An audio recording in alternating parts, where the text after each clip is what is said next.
Minister, Opposition Leader, and the Shadow Finance Minister. After their presentations, our MPs vote for or against approval. Like all legislation, it goes to the Senate for their approval and then to the Governor General for his royal assent. No later than March 31st, end of the financial year. Stage 3, Implementation. The new financial year begins and approved budgets are sent to ministries, collecting taxes, borrowing loans, and receiving grants begin, and so does the spending.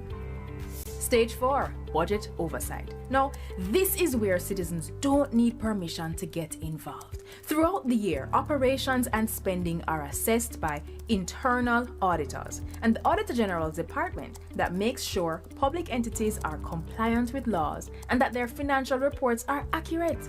All Auditor General reports are submitted to our Parliament's Public Accounts Committee for review and cross-examination of public officials. The Ministry of Finance, Integrity Commission, and MOCA also monitor government spending to guard against poor financial management and corruption. It is our job to review these reports, check the findings in the newspaper, and look up if breaches are fixed at jampja.org. If not, ask your MP what he or she has done to ensure public officials are held to account. No more 9-day wonders. So, did the government follow through on their spending and investment promises last year? What promises will next year's budget have? How will they affect you, and how can you ensure that you get what is promised? For access to the national budget, check out JAM's easy digital version and contact info for your MP at jampja.org. Then link your MP and see what progress is being made throughout the entire budget cycle. Support JAMP. Let's do our job to make Jamaica land we love, Jamaica land we own, and Jamaica land we run well. A message from the Jamaica Accountability Meter Portal, funded by the European Union in partnership with the Private Sector Organization of Jamaica.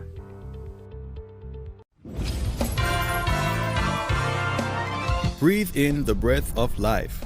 Saturdays and Sundays at 7:30 a.m., Mondays, Wednesdays, and Fridays at 5:30 a.m. on PBCJ, the People's Station.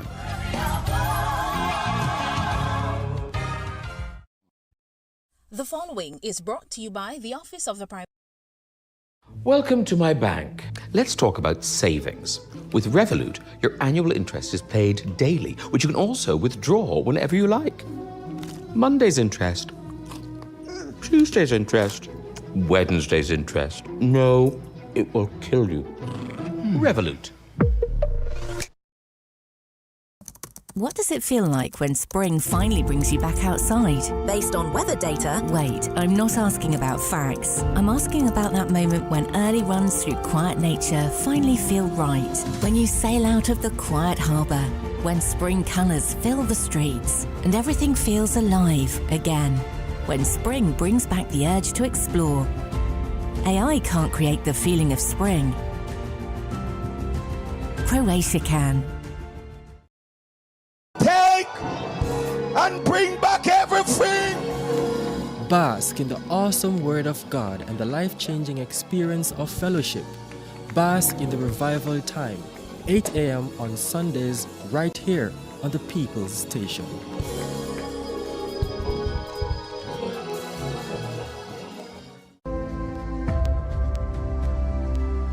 I wonder who that somebody be. No, sir. Let me look for my glasses. Oh, that somebody look like right, sir. It's Lottie, walk on. Me glad for see you, right. Although things never go on for you, America, me glad to see you there. Yeah. Lift your head high. Yeah. Stay out of trouble. Yeah. And you can have a fresh start back home. All right, Mr. V. Thanks, you hear? Let's all work together for a fresh start back home. The following is brought to you by the Office of the Prime Minister. Greet the Sabbath day with bliss and an open heart. Join the People's Station for the Andrews Memorial Seventh-day Adventist Church service every Saturday at 9 a.m. on PBCJ.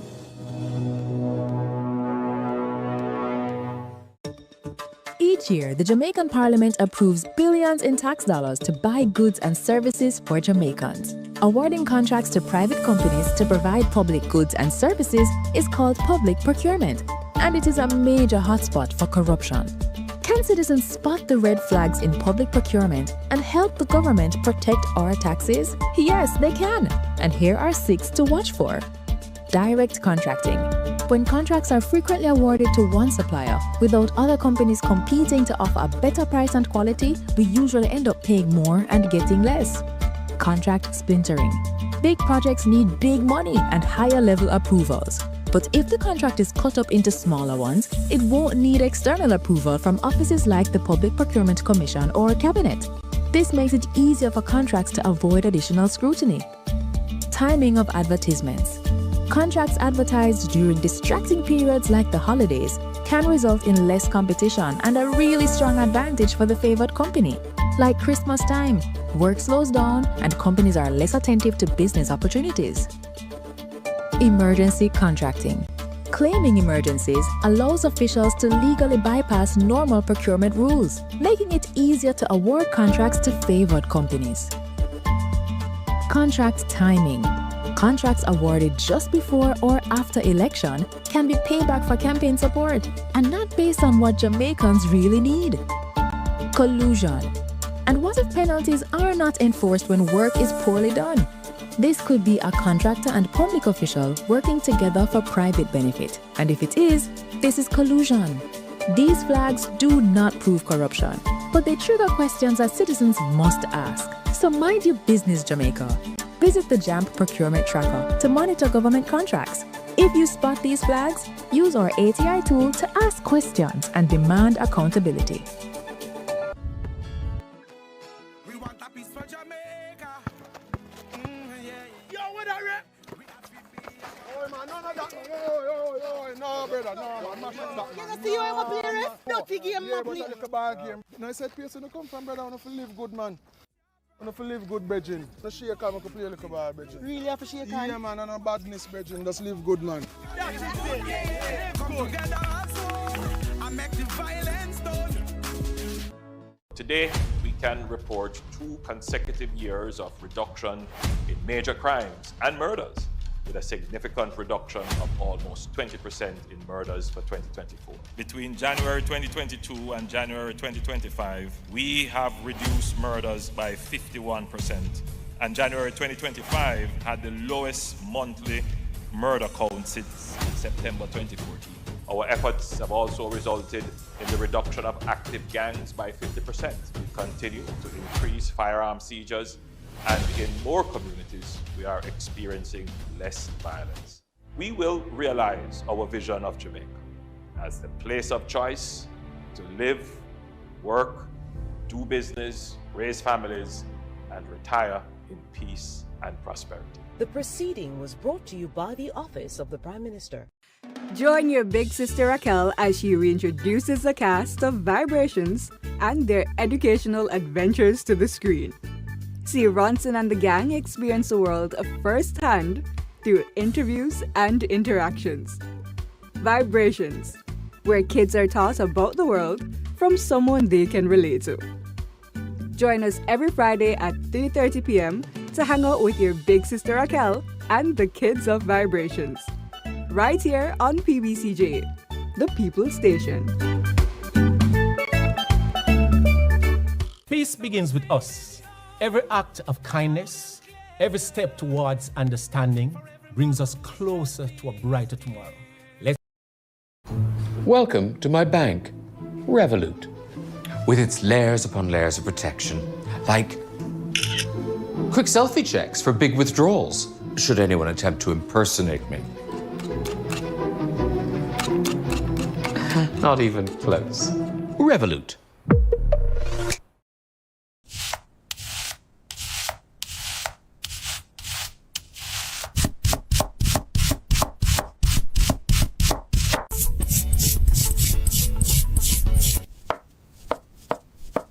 Dinner prepped in minutes? This tool is it. Insanely sharp, works like a pro.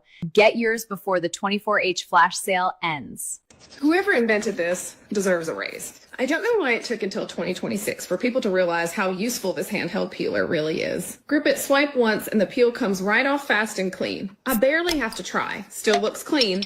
The best part is it glides smoothly so you don't dig in or slip. It works great on potatoes, carrots, apples, and cucumbers. The peels come off in neat strips and cleanup is easy. You can prep a whole bowl in just a few minutes. Honestly, this is the kind of tool every kitchen needs. It's on sale right now, so make sure you grab one before it sells out.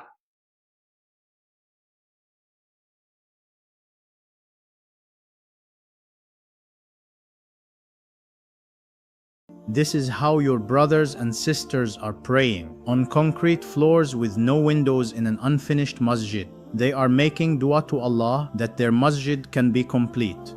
What will you do to help? Brothers and sisters, we are building the first masjid in South Buffalo, and we desperately need your help to finish it.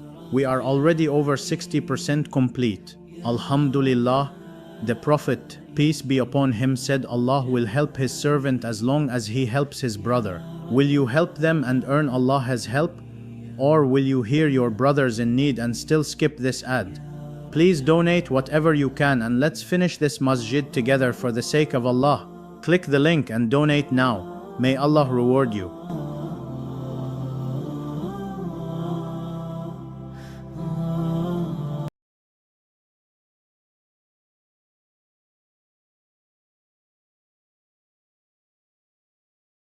Where your community could get funding to improve a school, health center, sports program, and more? There is! It's the Constituency Development Fund. Here are a few things you probably didn't know about the CDF and how you can make it work better for you. The CDF policy promotes citizen participation in community development and the protection of taxpayers' funds. It outlines that MPs are to meet with citizens at least once every 2 years to agree on the projects needed. You know, it used to be once a year? We should really go back to that. Projects developed without community consultation are not to be approved by the bipartisan CDF Parliamentary Committee.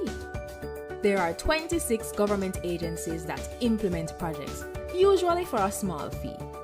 Funds are provided directly from the Office of the Prime Minister to the implementing agency, not through the Member of Parliament. The CDF unit monitors project costs and implementation, so if you have questions about how the CDF are run in your community, contact them. To ensure no one project or community gets all the funds, there are 6 project categories with spending limits for each. There must be no less than 5 and no more than 20 projects each year. To learn more, visit jampja.org to view your MP's CDF info and tell them how this fund has impacted you. If you don't see your MP's CDF reports, then put them under little pressure, man. Call, tweet, email. Ask them when they'll submit it and when is the next CDF meeting. Change is possible. It's already happening. What we need is you. A message from the Jamaica Accountability Meter Portal, funded by the European Union and the Inter-American Development Bank in partnership with the Private Sector Organization of Jamaica. Send me the something and come back. Back to sender! God, I thank you so much. Miracles await and miracles abound. Tune in every Sunday at 7 a.m. for your share of the Miracle Revival Hour with Reverend Dr. Blair. Come for the word, stay for the worship, right here on PBCJ. Miracle worker, work one for me. Jamaica, let's spread the word around to let the world know that we are proud to be one republic. We on the road to republic. Well then, let's propel we nation, moving forward in a new direction. True independence, that's the projection. No more dependency, it's the best plan. Yes, we know what's best for us, cause we want we country prosperous. So make we just pull together as the general public, while on the road to republic. Jamaica, let's spread the word around to let the world know that we are proud to be one republic. We on the road to republic. A message from the Ministry of Legal and Constitutional Affairs. We on the road to republic.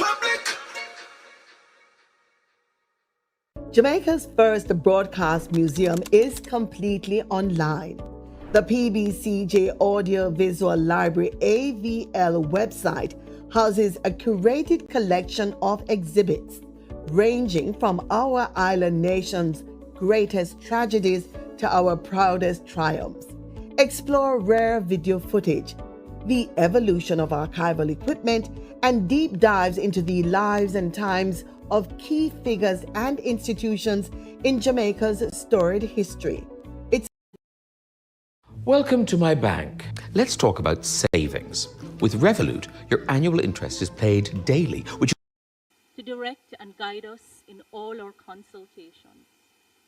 And grant that we, having thy fear always before our eyes, and laying aside all private interests, prejudices, and partial affections, the result of all our counsels may be to the glory of thy blessed name, the maintenance of true religion and justice, the safety, honor, and happiness of the king, the public weal, peace and tranquility of the island, and the uniting and knitting together of the hearts of all persons and estates within the same, in true Christian love and charity, one towards another, through Jesus Christ our Lord. Amen.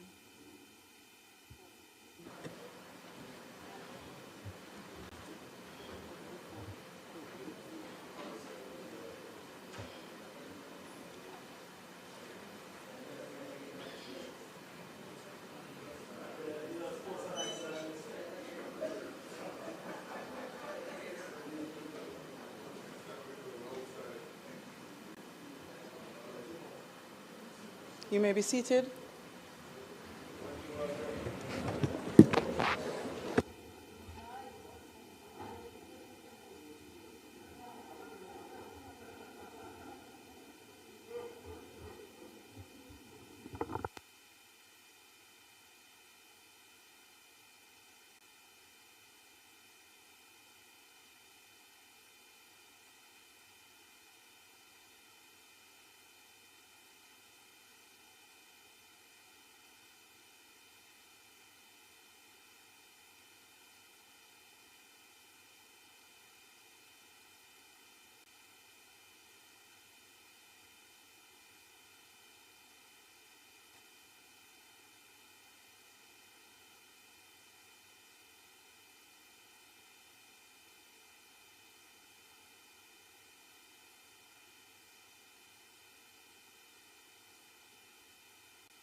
This Honorable House now resumes its sitting.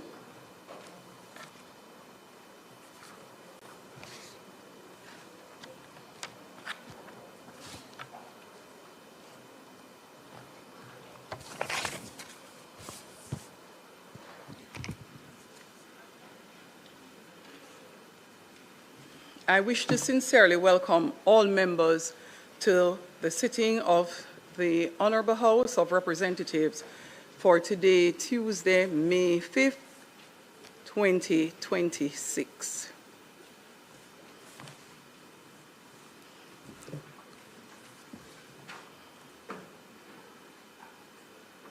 Today we continue the sectoral debate in addition to the usual business of the House. I need not remind members that we are expected to uphold the standards of the House as set out in the standing orders, which will be enforced by this chair.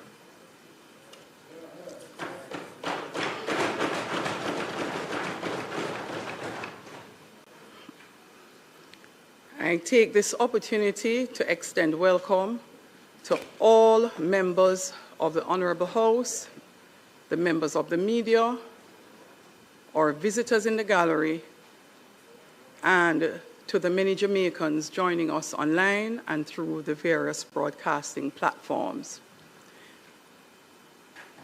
For the record, Clerk, I'm going to ask that you do call of the roll before I continue with my opening statement. Call of the roll.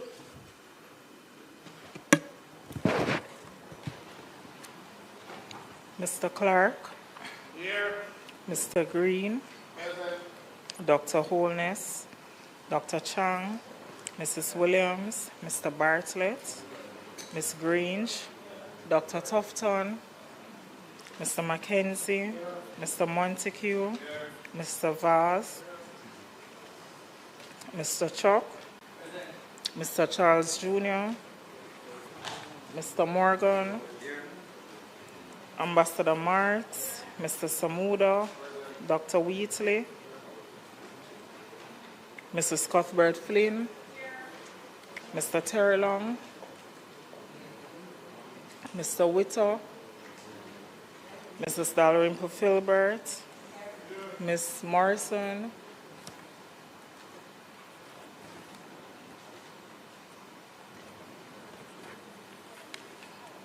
Ms. Lee, Mr. Donovan Williams, Mr. Main, Ms. Crawford, Mr. Delroy Williams, Ms. Hamilton, Mr. Sivright,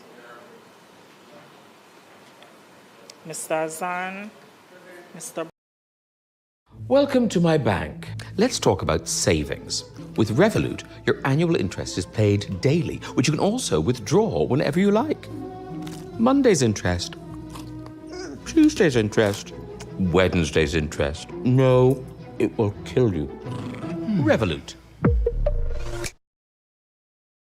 What does it feel like when spring finally brings you back outside? Based on weather data? Wait, I'm not asking about facts. I'm asking about that moment when early... Mr. Hilton, Mr. Jackson, Miss Jess, Mrs. Malahoo Fort, Mrs. Miller Bennett, Mr. Morris, Mrs. Nita Garvey, Mr. Newell, Mr. Paulwell, Mr. Phillips, Ms. Perkins, Mr. Robertson,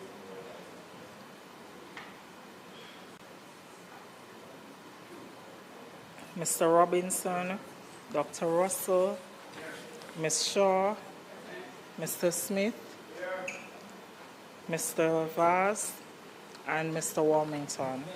Thank you, Madam Speaker.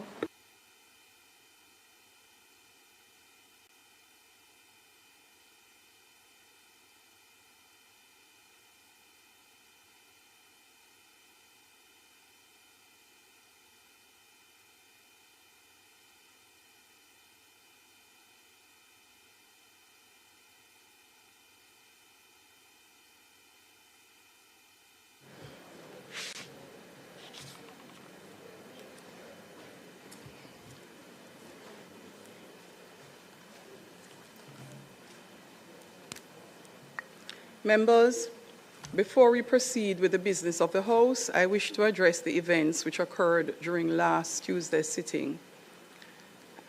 I do so not to prolong controversy, but because some moments require more than silence.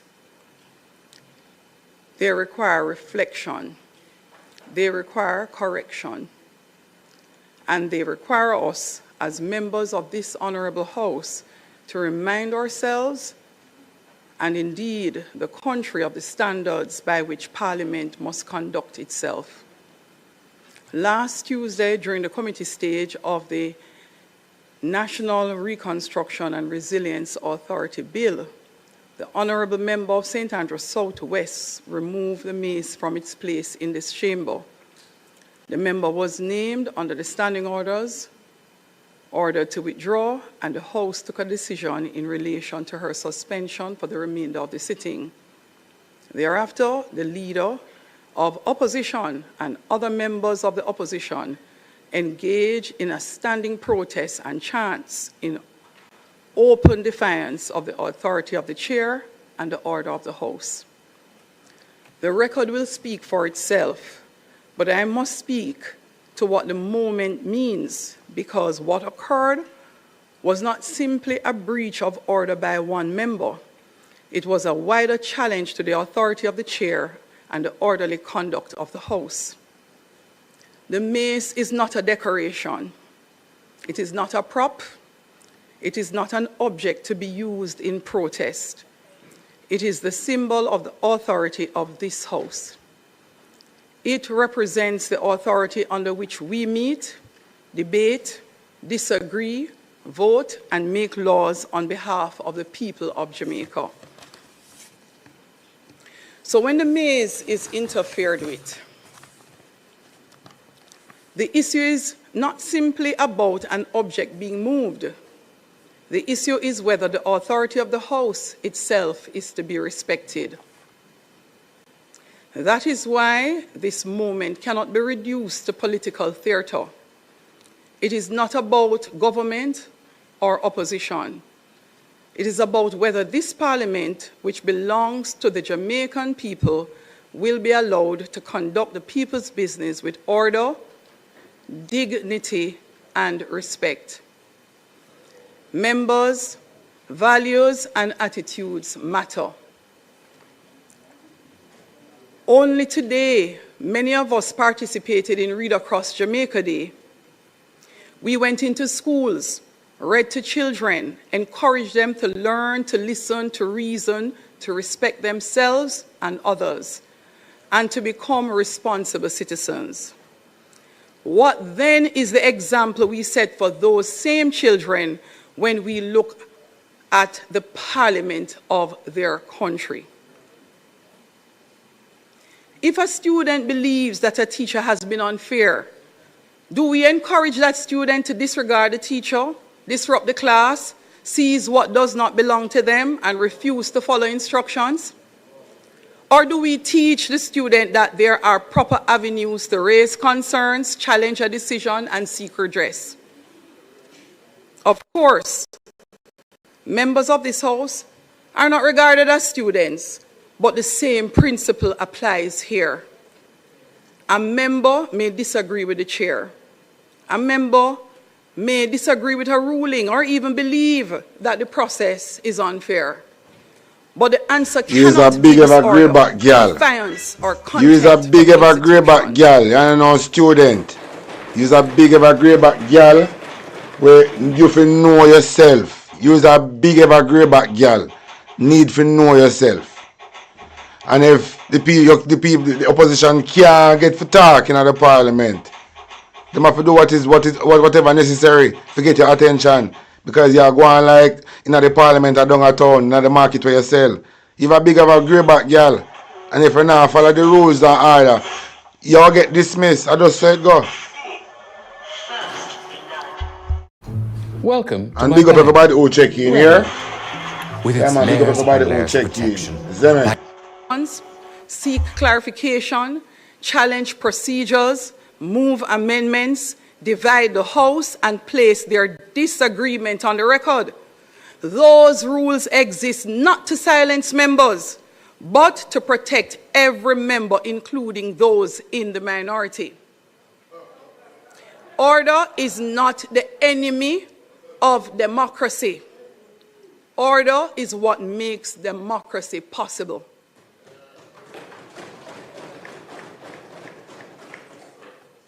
That is true in this House, and it is true in ordinary life. In any meeting, whether it be board, citizens association, church, committee, a school body, or a community organization, there must be a chair. There must be an agenda. There must be rules. There must be order. If every person decides that they will only follow the rules when they agree with the chair, then no meeting can function. No business may be completed and no decision can be trusted. The same is true in this chamber, but with far greater consequence. The rules of this House were not created for the convenience of any one speaker, any one government, or any one opposition.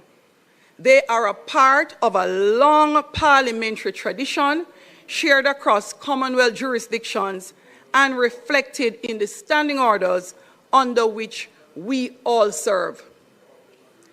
Members may wish to modernize them. Members may wish to review them. That is their right. But until they are changed by proper process, they bind us all.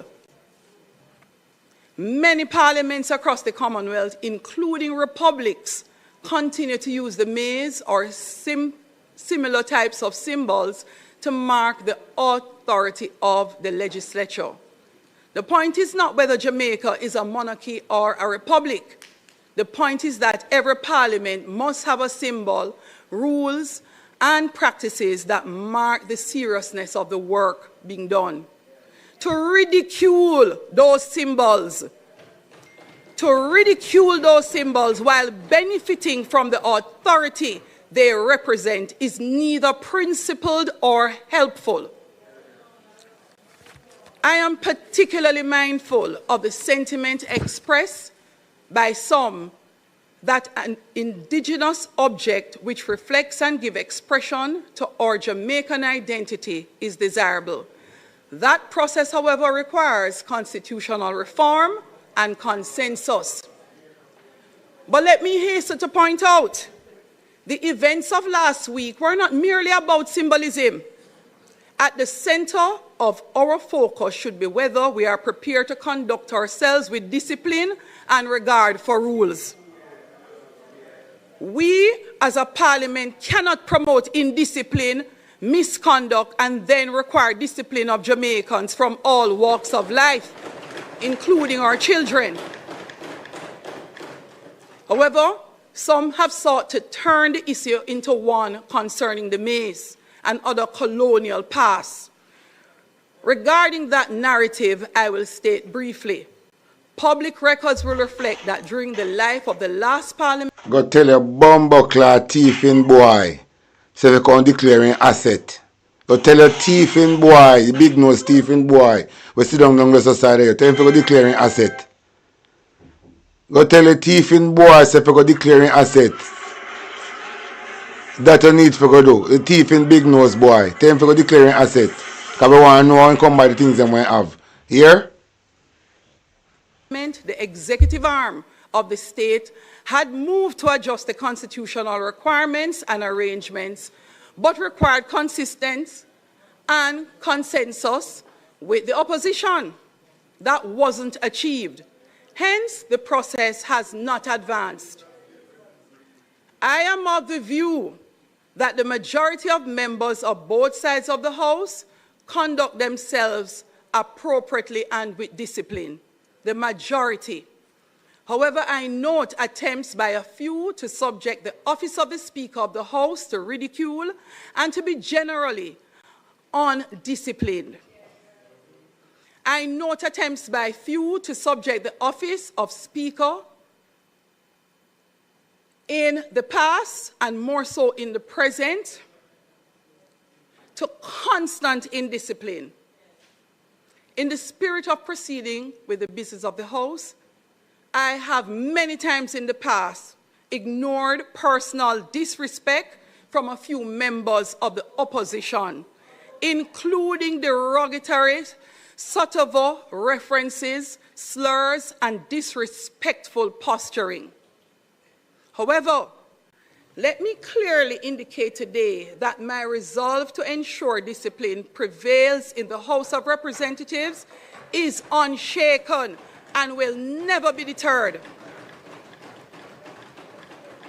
I will not be discouraged by any public sentiment. So who care about your big foot? Who care about you? Go to hell. Nobody care about your big foot. Go on the market, go sell onion and tomato scale and time. Nobody give a fuck about your Juliet Wellness. You're nobody to we. You're Juliet Wellness. You're not nobody to we. We look upon your angel like dog shit at roadside. You don't know nobody to we. You don't mean nothing to we.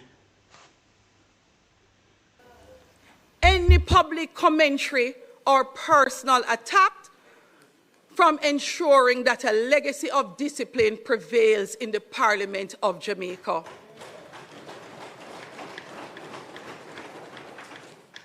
With that being said, let me also say this clearly. The primary focus should not be on the occupant of the chair. Speakers will come. Welcome to my bank. Let's talk about savings. With Revolut, your annual interest is paid daily, which you can also withdraw whenever you like. Monday's interest Tuesday's interest. Wednesday. But the authority of the house must remain.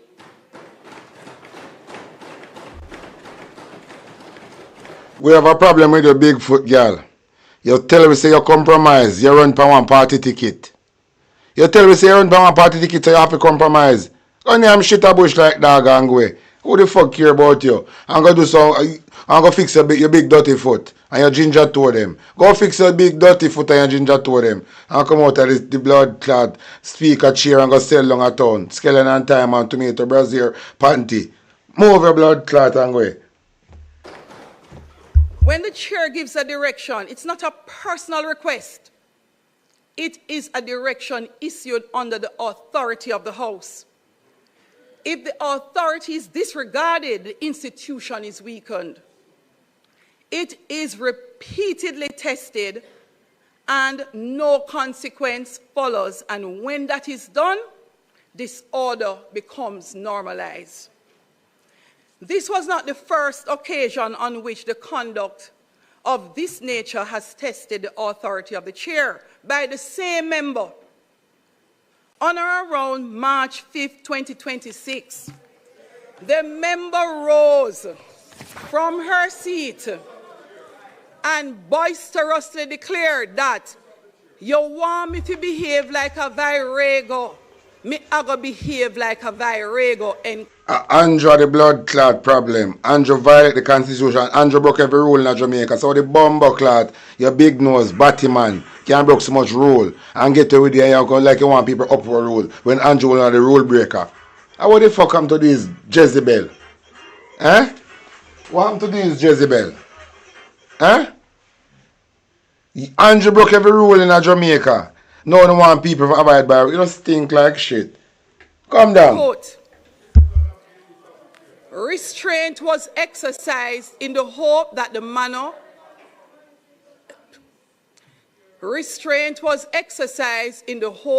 matter would not be repeated. No action was taken. But restraint must never be mistaken for permission.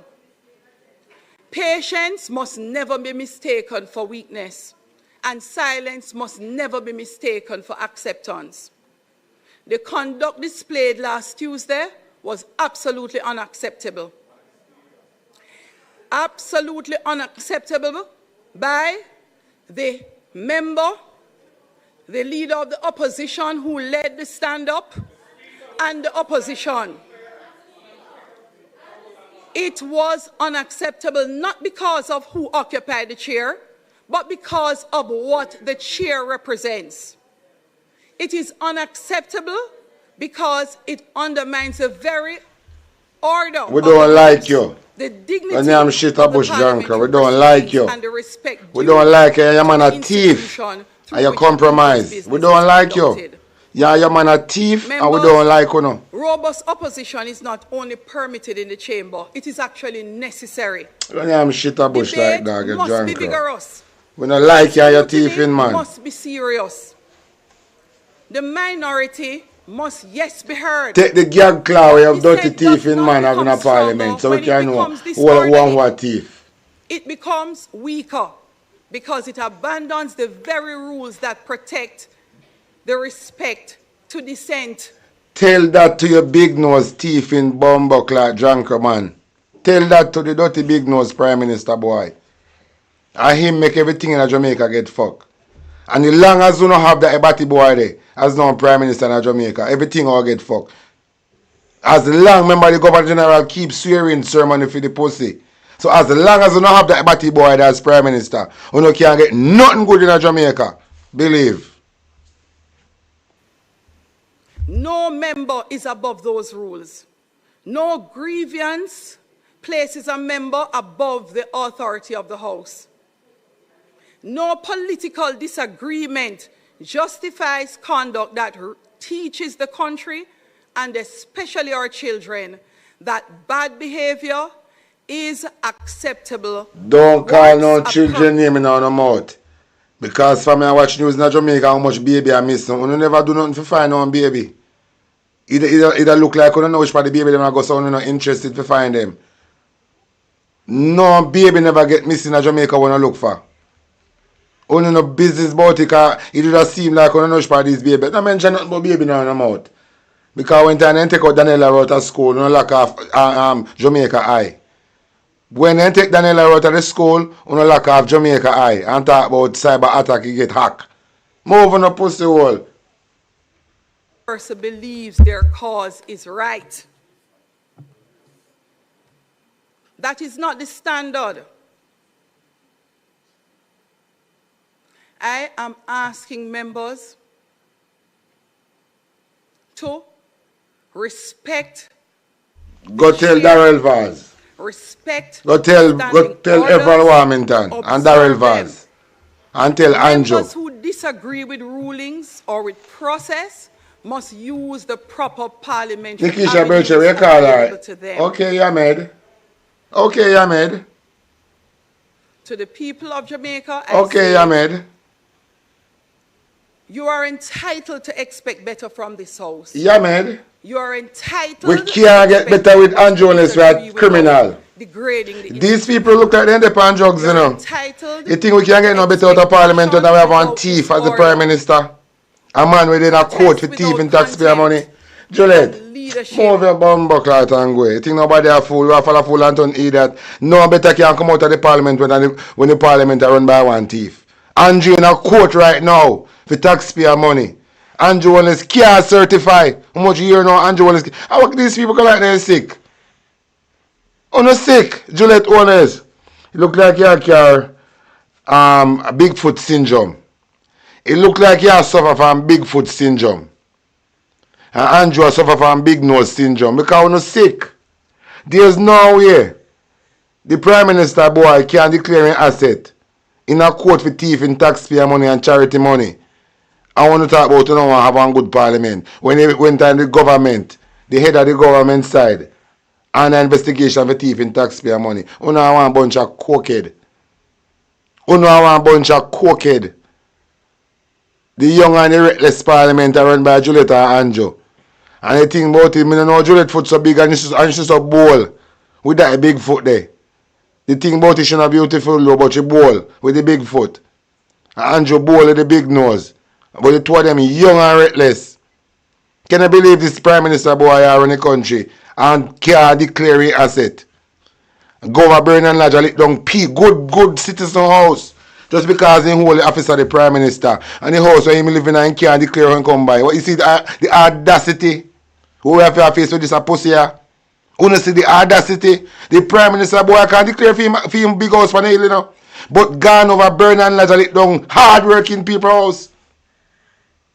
Eh? You see a piece of audacity? Who have to undergo for this a thieving boy? Big up everybody in the chat in Black Beauty. Delroy, everybody my son, big up on yourself. But this is very serious. The Prime Minister boy can declare the house on the hill. But gone over Bernard Lodge can let down people house. Them people can declare how they come by their house. Because Andrew and his teacher friends sell them the land and then take them through a part and build their house. But Andrew can't tell we in boss how he come by the house on the hill. Andrew can't declare an asset until today. Andrew in front of the court right now. Andrew, remember, you know? Then the river Andrew wants to get charged, you know. And he look at Prince girl, when he come make a Prince or whatever bring one name. Decide say he not go charge Andrew. Because he might be thinking he might get a bigger job for Andrew and then run with him pussy hole. See? That no means Andrew is innocent. Because a woman compromise and decides to not charge Andrew. That no make Andrew innocent.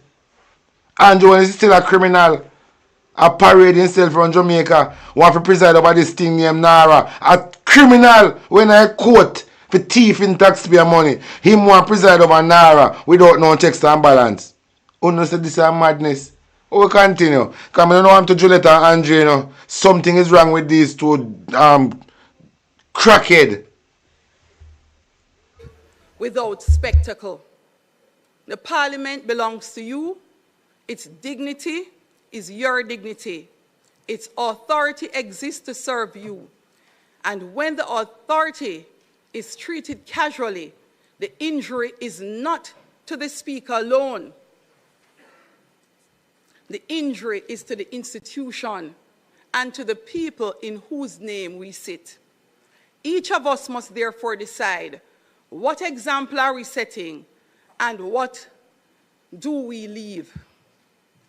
We can leave behind a parliament weakened by disorder, spectacle, and disregard for authority, or we can leave behind a parliament strengthened by discipline, restraint, respect for the rules, and make democracy a possibility for Jamaica for all future to come.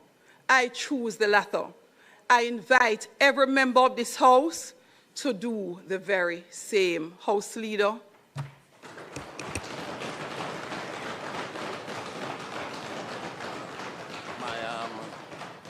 My mic is on. Yep. So this is the first in following the rules and order. Welcome to my bank, Revolut, with its layers upon layers of protection, like quick selfie checks for big withdrawals, should anyone attempt to impersonate me. Not even close. Revolut.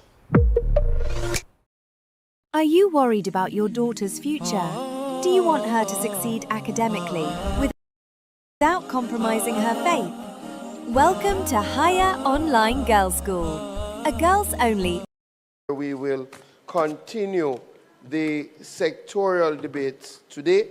We expect to have two contributions from the Minister of Transport, Telecommunications and Energy, the Member of Parliament for Portland Western, the Honourable Darrell Vaz, and a contribution from the Member of Parliament for St. Andrews Southwestern, Dr. Angela Brown Burke. Could we go straight to public business? We will recommit the other matters on the agenda after, when we suspend the sectorial debate.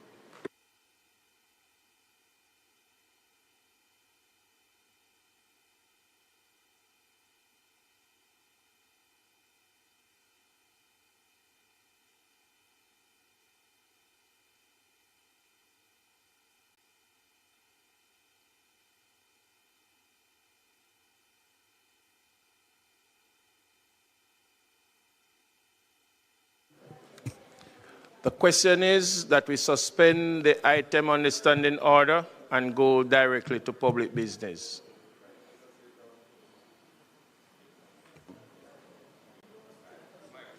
The question to the floor? Mr. Speaker, yes, the speaker. There's a question on the floor first. Those in favor? Those against? Ayes have it. Public business. Mr. Speaker, Madam Speaker earlier made a very substantive statement, and I think it does require the kind of reflection that she has indicated. Madam, Mr. Speaker, a point of order. Point of order. The Speaker makes a statement. Then none of us can respond to a ruling or statement. You don't. You are here long enough. You know better than that.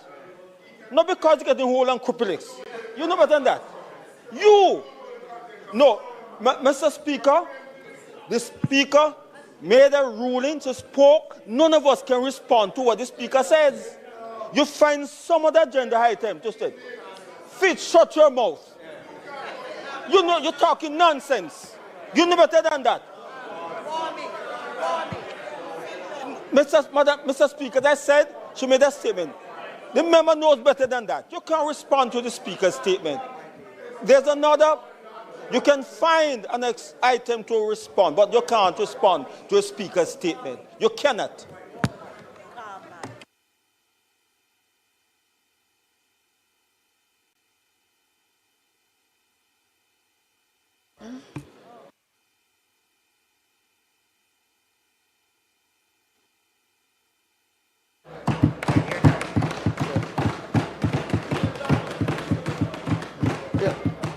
Madam Speaker, the member from Portland Western is ready for us to proceed to the sectorial.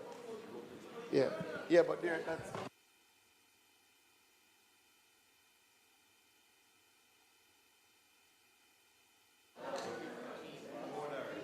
Thank you very much, Madam Speaker. Let me just start by saying that nothing is going to spoil my presentation this afternoon. Permission to speak from a seat other than my own. Permission to speak My apologies. from a seat other than my own. Permission granted, Minister. Thank you so much.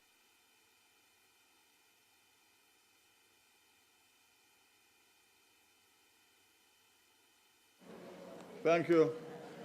Thank you, Madam Speaker. As I said before, I won't allow anybody or anything to spoil my presentation of substance this afternoon. Madam Speaker, first of all, before I start, let me just say how saddened I am on learning of the passing of my colleague, Member of Parliament, Minister, and Deputy Treasurer of the Jamaica Labour Party, Mr. Leslie Campbell. On behalf of my family and myself, I wish to pay condolences to his family, entire family. I'm sure that he will be dealt with according to House rules. I rise today in this honorable House with gratitude and a deep sense of responsibility as we chart the path forward for the critical sectors under my portfolio: energy, transport, and telecommunications. These sectors are the... Welcome to my bank.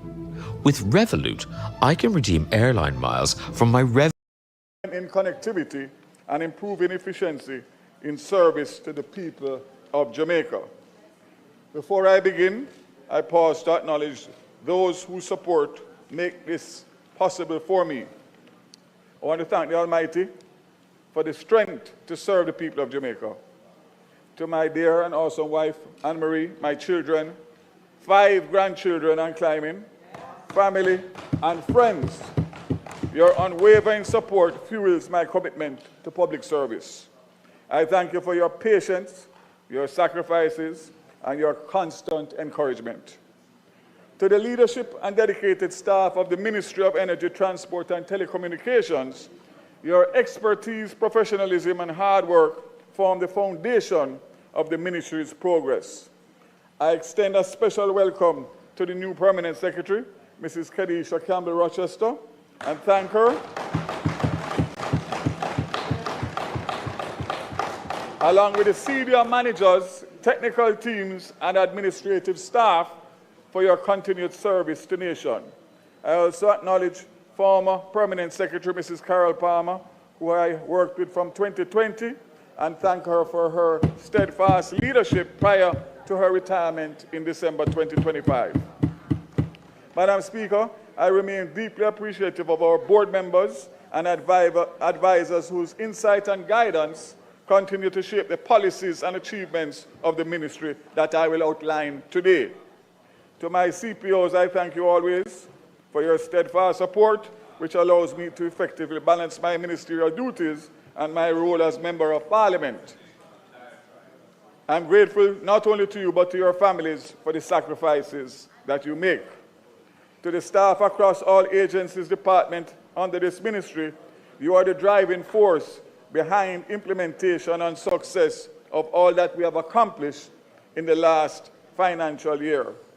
Whether in offices, telecommunication networks, or transport hubs, your contributions are vital and deeply valued. To the people of West Portland, who have entrusted me with the privilege of representation over the last many years, I remain committed to your development and well-being. Your voices continue to guide my work, and I thank you for your confidence. Many of them are here and have been here every year since 2007. So I can, Madam Speaker, say that I am definitely a senior, as I first came here in 2007, returned in 2008 after a by-election, 11, 2016, 2020, 2025. I would expect at least an acknowledgement.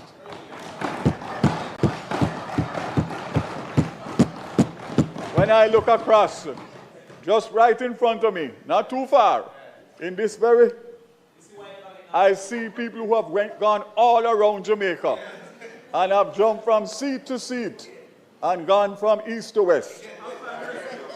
Thank goodness that's not me.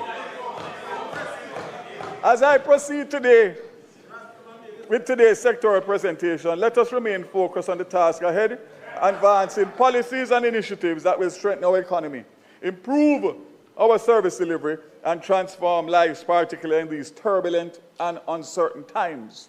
Resilience in action. Extreme times require extreme actions and extreme responses. With the leadership of the Most Honorable Prime Minister, Dr. Andrew Holness, I am more than confident that Jamaica will continue to prosper despite the setbacks of COVID, Beryl, and Melissa. Madam Speaker, the true measure of leadership is not how we govern in moments of calm, but how we act amid uncertainty and competing demands of crisis. As Minister of Energy, Transport, and Telecommunications, I remain committed to a model of leadership that requires careful balance between the welfare of our people, the rigors of good governance, and the realities of political stability in making decisive actions, even in the face of criticism. Extreme times require extreme actions and responses. Throughout the fiscal year, the key sectors under my portfolio, energy, transport, and telecommunications, have continued to advance despite the global and domestic uncertainties. Indeed, these gains have not been achieved in the absence of uncertainty, but with hard work by the civil servants within my ministry. I will begin with the energy sector, which continues to be profoundly impacted by the current geopolitical climate. And I will also respond to my colleague, Member of Parliament, Opposition spokesperson. Madam Speaker, as I rise to outline the achievements of the ministry and its agencies, take the opportunity to update the Honourable House and the country on the energy portfolio for financial year 25-26. It is important to situate Jamaica's progress within the context of a rapidly evolving and increasingly uncertain global energy landscape. Jamaica continues to experience sustained increases in fuel prices, driven by upward movements in the U.S. Gulf Coast benchmark, the primary reference for refined petroleum products across the region. Madam Speaker, even as we respond to these immediate pressures, we must remain focused on the long-term. Welcome to my bank. With Revolut, I can redeem airline miles from my Rev points, which I earn through everyday spending, from takeaways to household essentials. Was essential. Revolut. What does it feel like when spring finally brings you back outside? Based on weather data, wait, I'm not. As part of a broader strategy to strengthen energy security and diversify our energy mix. While the contract was signed in 2014 under the previous administration, it is important to note that detailed execution, stakeholder alignment, and ultimate progress has occurred from 2016 to present. Multiple surveys and new findings. Challenges presented by COVID and a downturn in global oil and gas exploration caused severe delays to the project. But I can ultimately say the most recent preliminary findings are positive. United Oil and Gas continues its search for partners in the license to move to the next phase of the operation, which will be drilling a well. Madam Speaker, just in layman's term, if you allow me, it is usually between 10 and 30% probability for successfully finding oil or gas. You start out at 10% probability, 90%. You move from 10 to 30. 30 pretty much is the highest that you would go in relation to saying that you have the best probability of finding gas and oil. I'm happy to say that we started at 10% in 2016, and with the recent surveys, we would have reached 30%, which would mean that we will have interested parties to partner with United Oil and Gas, hopefully in due course. So I remain hopeful and cautiously optimistic. Let me put it no further than that. So further to developments in April this year, the latest updates from the ongoing exploration activities continue to support a cautiously optimistic outlook, while underscoring the need for careful, evidence-based progression at each phase of the process. The government remains measured in its approach, recognizing that any discovery would require significant investment, probably 60 to 80 million US to drill one well, and we would have 14. Rigorous environmental safeguards and a clear regulatory framework to guide development. Importantly, this initiative is being pursued in a balanced manner, ensuring that exploration efforts align with Jamaica's national commitment to environmental protection. Madam Speaker, the Generation Procurement Entity has launched the largest renewable tender ever undertaken in the Caribbean, initially comprising of 220 megawatts of renewables, paired with 110 megawatts of battery storage.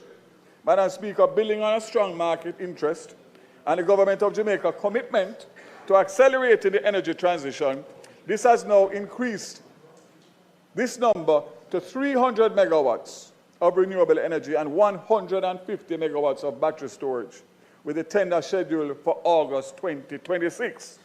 This builds on the 100 megawatts of solar capacity awarded in 2024, bringing total renewable additions to 400 megawatts. Taken together, these investments represent a decisive step toward enhancing energy security, reducing exposure to global oil price volatility, and advancing Jamaica's transition to a more resilient, sustainable, and diversified energy mix. In parallel, the government is advancing an additional 100 megawatts of distributed renewable energy through a strengthened net billing program, empowering households and businesses to generate their own electricity. The net billing program terms of reference has been completed and is being modernized through the introduction of a fully online application platform expected to be operational later this year.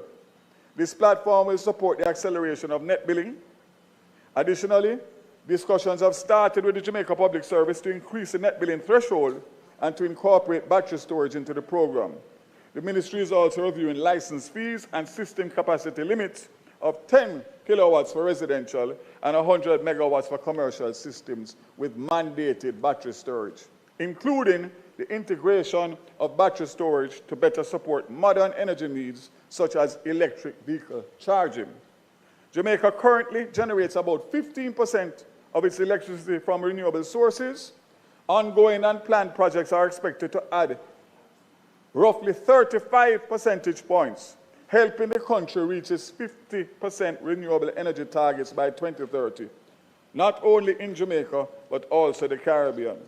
Now, so, Madam Speaker, let me just remind you that it was originally 30% by 2030, and the Prime Minister in a meeting gave a directive that we must move it from 30 to 50, which is a very ambitious target, but of course he has the right minister to get it done. Madam Speaker, structural reforms are advancing in parallel. The power wheeling regulations have been completed and gazetted, with final discussions underway to settle the tariffs and billing arrangements, so implementation can begin shortly. This will allow more. Welcome to my bank. With Revolut, I can redeem airline miles from my Rev points, which I earn through everyday spending, from takeaways to household essentials. Was essential. Revolut.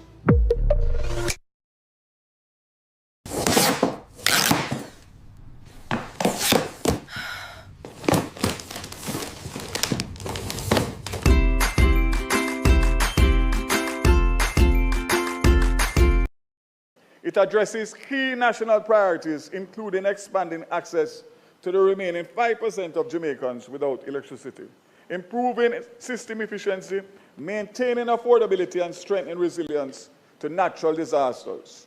In practical terms, Madam Speaker, this is about building an energy system that works for the Jamaican people, one that reduces cost over time, supports economic growth, and protects us from external shocks.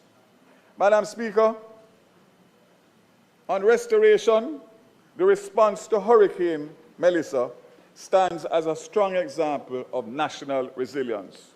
With the support of 18 Carolec partners, Jamaica restored electricity to 98% of its customers within 3.5 months, improving to 99.6 as of April 20th, 2026.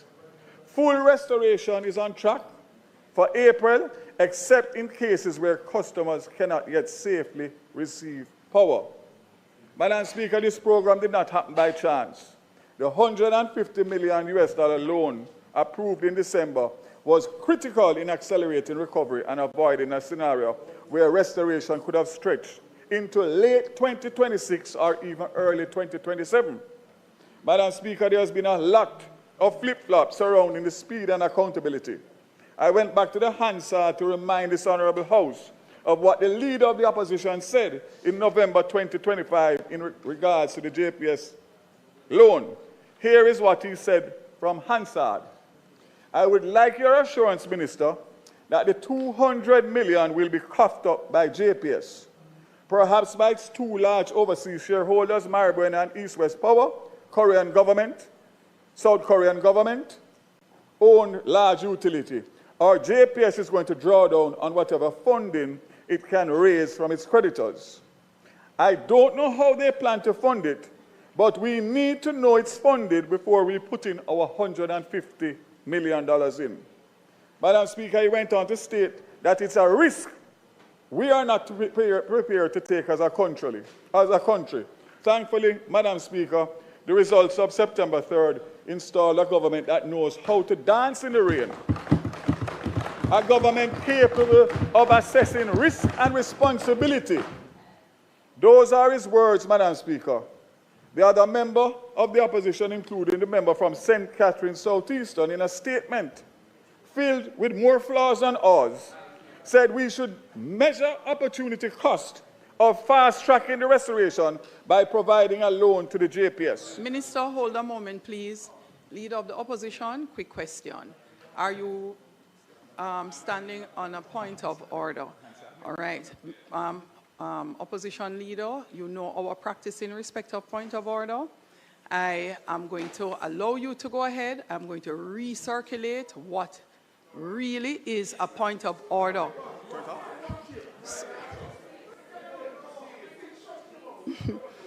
Opposition leader, I am sure you appreciate with the discipline that we would like to instill going forward from both sides of the House, that between points of order and what we normally treat as a point, I can actually have this discussion. That Bigfoot girl are gonna have some shit a bush like dog, man. Doesn't matter who. Why this big Andrew, why blood clad harlot girl not come out of the parliament? All right, it is a general statement for us in the parliament. See the people them disgusting so of fuck. What we call they're going like a dog shit in a rain time pan grass. Interruptions because of other reasons, clarification, disagreement. Points of orders are not to be used in that way. And therefore, when you stand on the basis that we usually use, it is only if the member chooses to sit and allow you to continue that you continue. It is not the Speaker, opposition leader, it is not the Speaker who gives you the authority to do so. Only on genuine points of order does the Speaker or the Chair gives authority. And for those who are grumbling in the House who refuse to learn, For those grumbling in the House who refuse to learn, I have no challenge because I will continue to apply the rules and the standing orders. So, go suck out your boatless mama Juliet Holness. You can't tell me Prime Minister when we talk about when they raise pan a pint. Go suck your ma.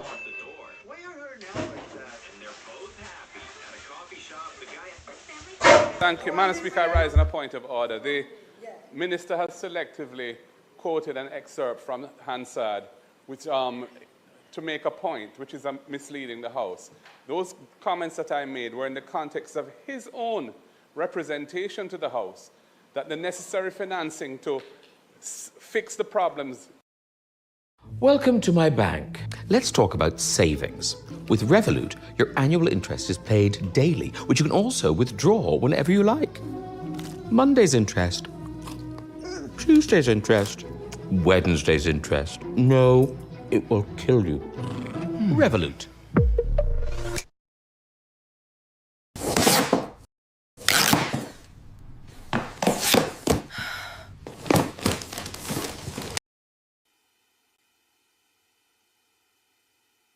Clock.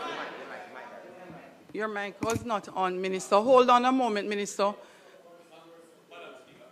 This is a point of order on which I rise. If the member will yield.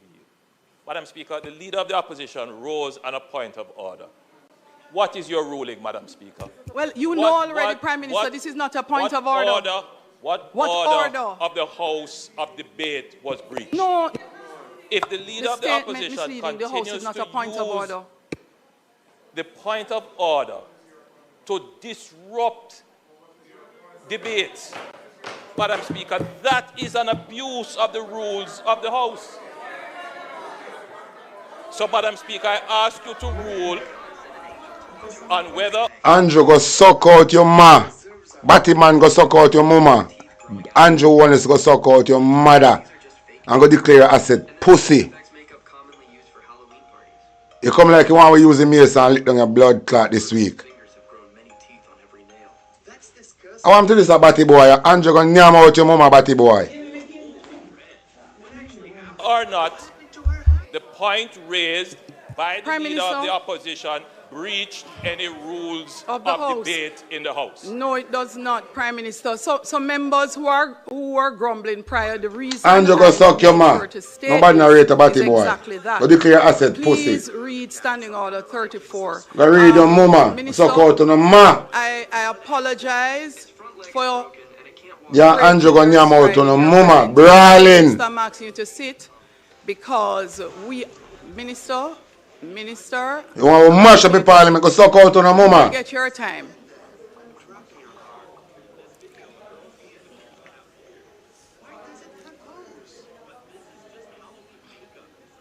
We'll go into that next member, Campbell, so we can go down that road. Go nyam out your man, go Bigfoot girl. Speak to interruptions.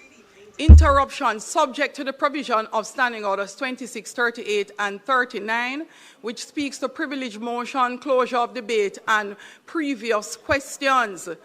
True, then here we attack. Them are find every measures for try silence the opposite. Andrew go suck out your ma batty boy and go declare your asset. Batty man Andrew go declare your asset pussy. Thiefing boy Andrew go declare your asset batty man. You thief charity money and buy stocks and bond. Go nyam out your ma batty boy. Another member, except, and this is the challenge that we have been having, persons believe that you can interrupt, that you can shout cheer, cheer, cheer, and you must be heard. Persons believe that you can speak without your mic being turned off. You are not based on the standing orders, not based on what accords across the Commonwealth. Go suck out on the man who come this week with stand. Andrew go nyam out on the man. Except by raising a point of order, which is what we use. Whereupon the member speaking, on no spit pan the junker them. For those who choose not to listen, suck your man when I listen to you. Choose not to listen. Respectfully, I am asking. Nobody no give a fuck about you, Andrew dirty girl. Would like to hear to do. Nobody no want hear nothing from you. Suck your man go away. You come this week and I want for you stand in order and shut down your opposition. Go suck out on the man. Batman Andrew go declare asset pussy. Go tell your Batman husband to go declaring asset. Your Batman husband will collect money for America and Canada to promote Batty fucking in Jamaica. Go tell your Batman husband to go declaring asset. Tell your Batman husband to tell you how you come by the house on the hill. Your Batman husband will collect how much money from Canada and America to promote fucking Batty in a school. Your Batman husband will under investigation and in a court for taxpayer money. Go tell Bumbleclat him. Rising to a point of order, whereupon the member speaking shall resume his seat, and the member interrupting shall simply direct attention. So what one of the things say? We're going to make a Batman husband and a thief in murder a boy from Portland. Come now, Parliament, come chat liar, we not stop. I bring the facts across. Yeah, your husband, some blood clot junkie. Yeah, Andrew Holness, a junkie Juliet Holness. Nobody narrate you and big dirty stinking Andrew Holness. We collect money from Canada and America to promote Batty fucking in Jamaica. Andrew gonna name your my Batty boy and declare asset. To bring to notice. No, what we do, we actually make a statement that the person mislead, and then we go and have a debate about what they have misrepresented. That has been our practice. So it's not what was done by our opposition leader. Members, could I finish? To the point which he desires to bring to notice and submit it to the Speaker or Chair for a decision or breach of rules. Now, another interruption can be done. It is not a point of order. This interruption is to elucidate some matter raised by the member in the course of a speech. Elucidate, which is, if you're asking, could you explain, because I'm not understanding. But only if the member, for those on the opposition benches, who refuse to listen. We don't care about what you say. Dirty girl, we don't care about what you say. You know, sister, we don't give a fuck. It is the standing order. We don't give a fuck. So if you do not understand the rules, we don't give a fuck. We just not care what Andrew Holness wants to say at this present moment. Members, to elucidate some matter. Yeah, we don't have one conversation. We don't listen to the blood clot in that market girl. We don't go and have one conversation to ourselves. We not, Andrew, come out of the Parliament, go suck out on a mama. Yeah, Andrew. Is willing to we don't know nobody about your pussy. So our practice, I wanna like it, go suck on a point of order. And then we use it as a mechanism to break the stride of someone speaking. Mr. Andrew Holness a raise for a point of order in a Mark Golden budget presentation, contribution to the budget. You remember? The pussy old junker boy normally do this, but him have to raise for a point of order and this term Mark Golden. Juliet going to out of Andrew, why Andrew going to Gamma Zone? Why Andrew going to rat poison? Eh? Andrew Holness and Juliet Holness need for going to rat poison. To give a long soliloquy teaching. You stink like shit. Go lecture your ma. Go lecture Andrew Holness, man. Go lecture your ma. No problem. So, until we learn what is a point of order, and you think... Take up it, mama. Take up it and dash away. Take up it and dash away. Welcome to my Take up your dash away, blood clot out of the Parliament. With its layers upon layers of protection. I make Julieta go on like a man bad somebody boy. Go take up it, bomb clot and dash away. Boss, my freedom fighter, mother. Minister? We're not hearing what you say. Go suck. You know, say if you go suck out your mama dirty girl. You know, say we're not hearing nothing what you say. And say we're not hearing nothing what you say. That was the statement made before. Turn your mic on, please, Minister.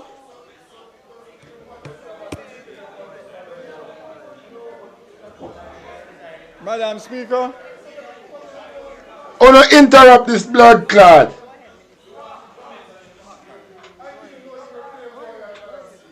It's one side. And that is Andrew. that I'll get back the time. And I want to say, Madam Speaker, that I invite every member here to look at Hansard in relation to that particular day and that particular speech. And what you will get from it is the fact that the $150 million that this government dispersed... Where are Andrew Wallace thief, pussy? ...have been done. Where are Andrew Wallace thief? Was where we are today in government. Absolutely not. You see what go on in our parliament? And Andrew Wallace Bigfoot warring wife. I go on like the parliament of him. One for you standing order to stop the opposition them from talk. Eh? Not get restoration until the end of this Batman prime minister we have in our country. Me say so. Eh? It's JPS who has said so. So again, and in warring bumbleclad haul to a Bigfoot girl. That good decision was made by the cabinet. He haul at Bigfoot Jezebel market girl. Eh? Other members. All this a bumbleclad drunker. Look on the drunker on the screen. Eh? When him call for fuck off Diane Smith. Eh?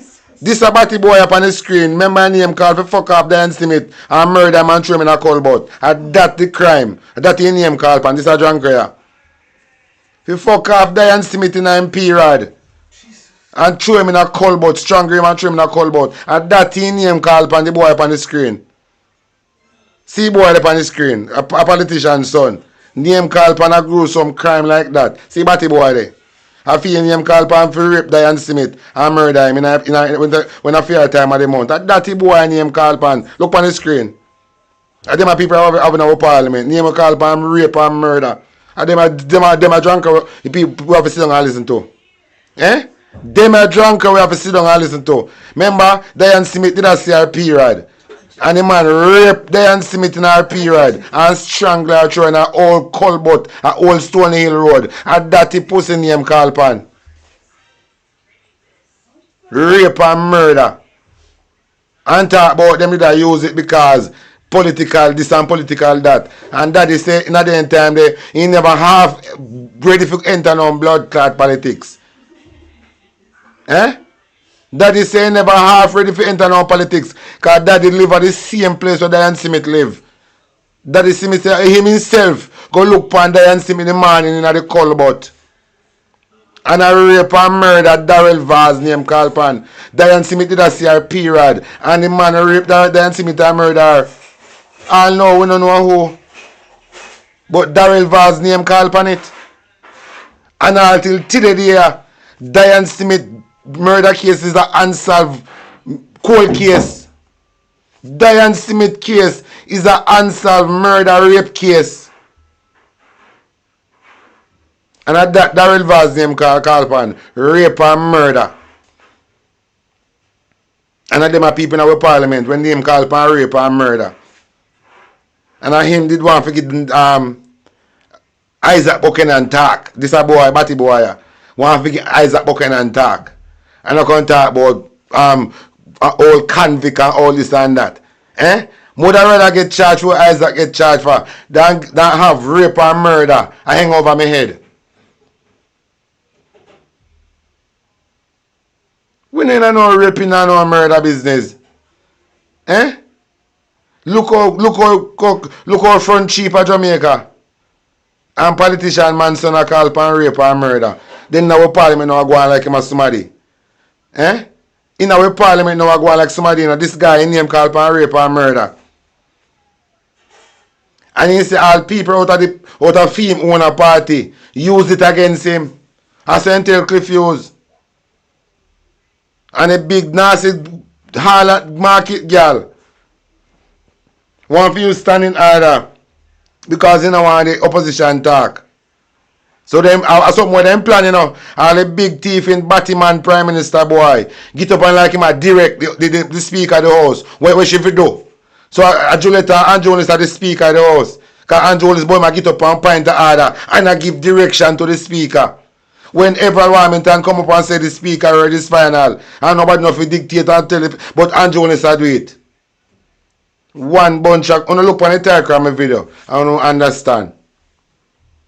Measure the opportunity cost instead of fast-tracking the restoration by providing the loan to JPS. I say to the people of Western Jamaica, had we listened to the opposition then, you still would all be out without light and water for several more months to come. You can't stay there talking because PR and all do, you know. But you know Angela Brownberg can't talk the truth and not try for not she not talk and stink like shit. It will on no. All the thief in Prime Minister boy. Eh? Me don't know how people really sit down and listen to the thief in Prime Minister boy. Eh? Where thief poor people money. Eh?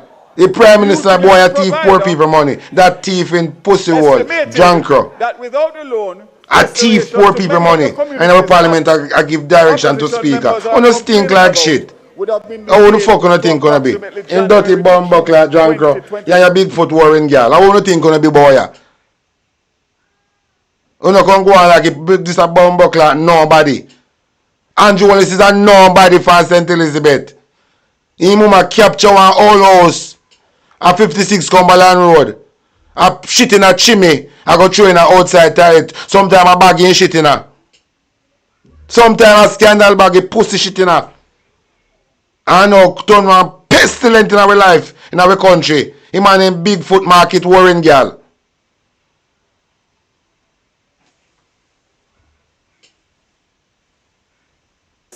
I soon give you some better details.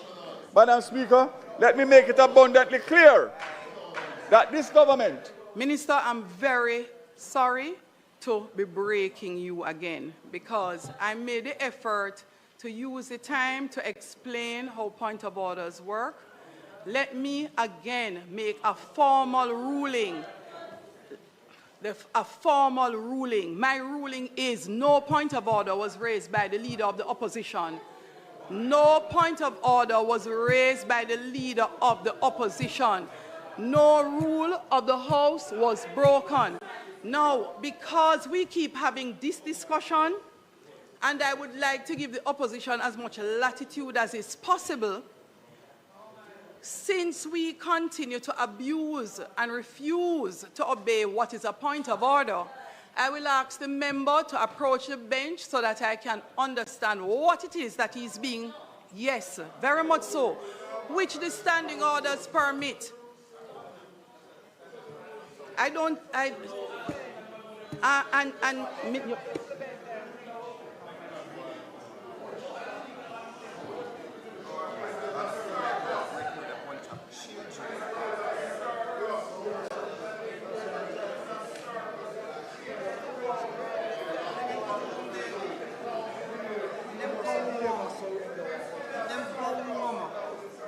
Honestly,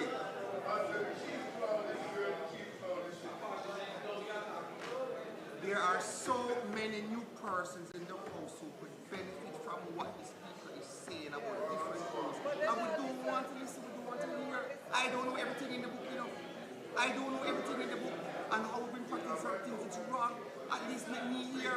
You just come. I would like to hear what she's saying. You just come. Make me hear. Make me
Welcome to my bank, Revolut. With its layers upon layers of protection, like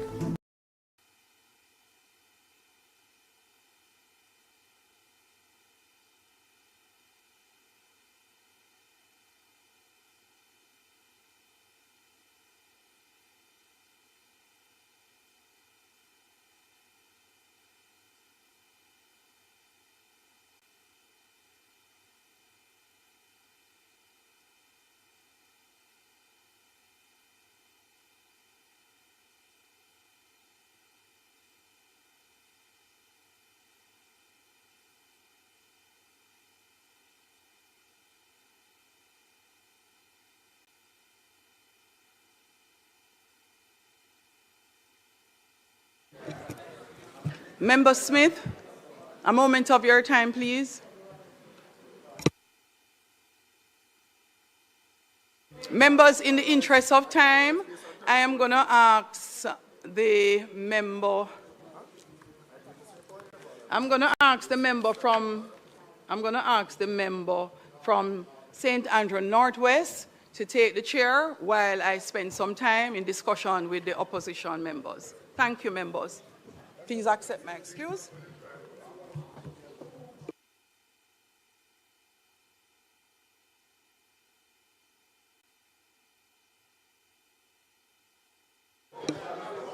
Minister.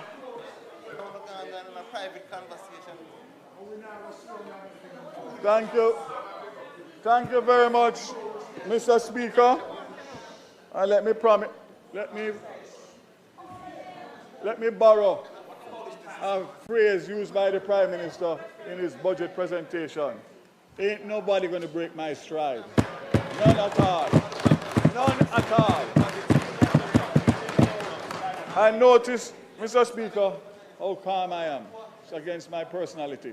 But I know the ploy, and I want to give the people of Jamaica the good information that they are looking for from a good government, Mr. Speaker. Madam Speaker, let me make it abundantly clear that this government has provided no further funding to JPS outside of the $150 million. And not only has electricity been restored to over 99% of Jamaicans, but critical infrastructure, including water, ATM service, hospitals, and other critical services were restored as well. But it gets better, Madam Speaker. As of this morning, May 5th, the number of customers without power across Jamaica is 1,343. So we are now at 99.81%, Prime Minister. The parish breakdown for remaining customers is Westmoreland, 1,283, St. Elizabeth, 60. Of the remaining customers to be restored, approximately 40%, 538, are not ready to receive power safely due to property-related damage, leaving approximately 805 customers who can receive electricity service still to be restored.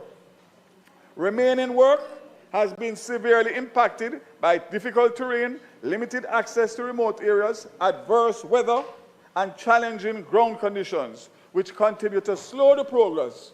The final phase of restoration will proceed at a measured pace with smaller daily gain.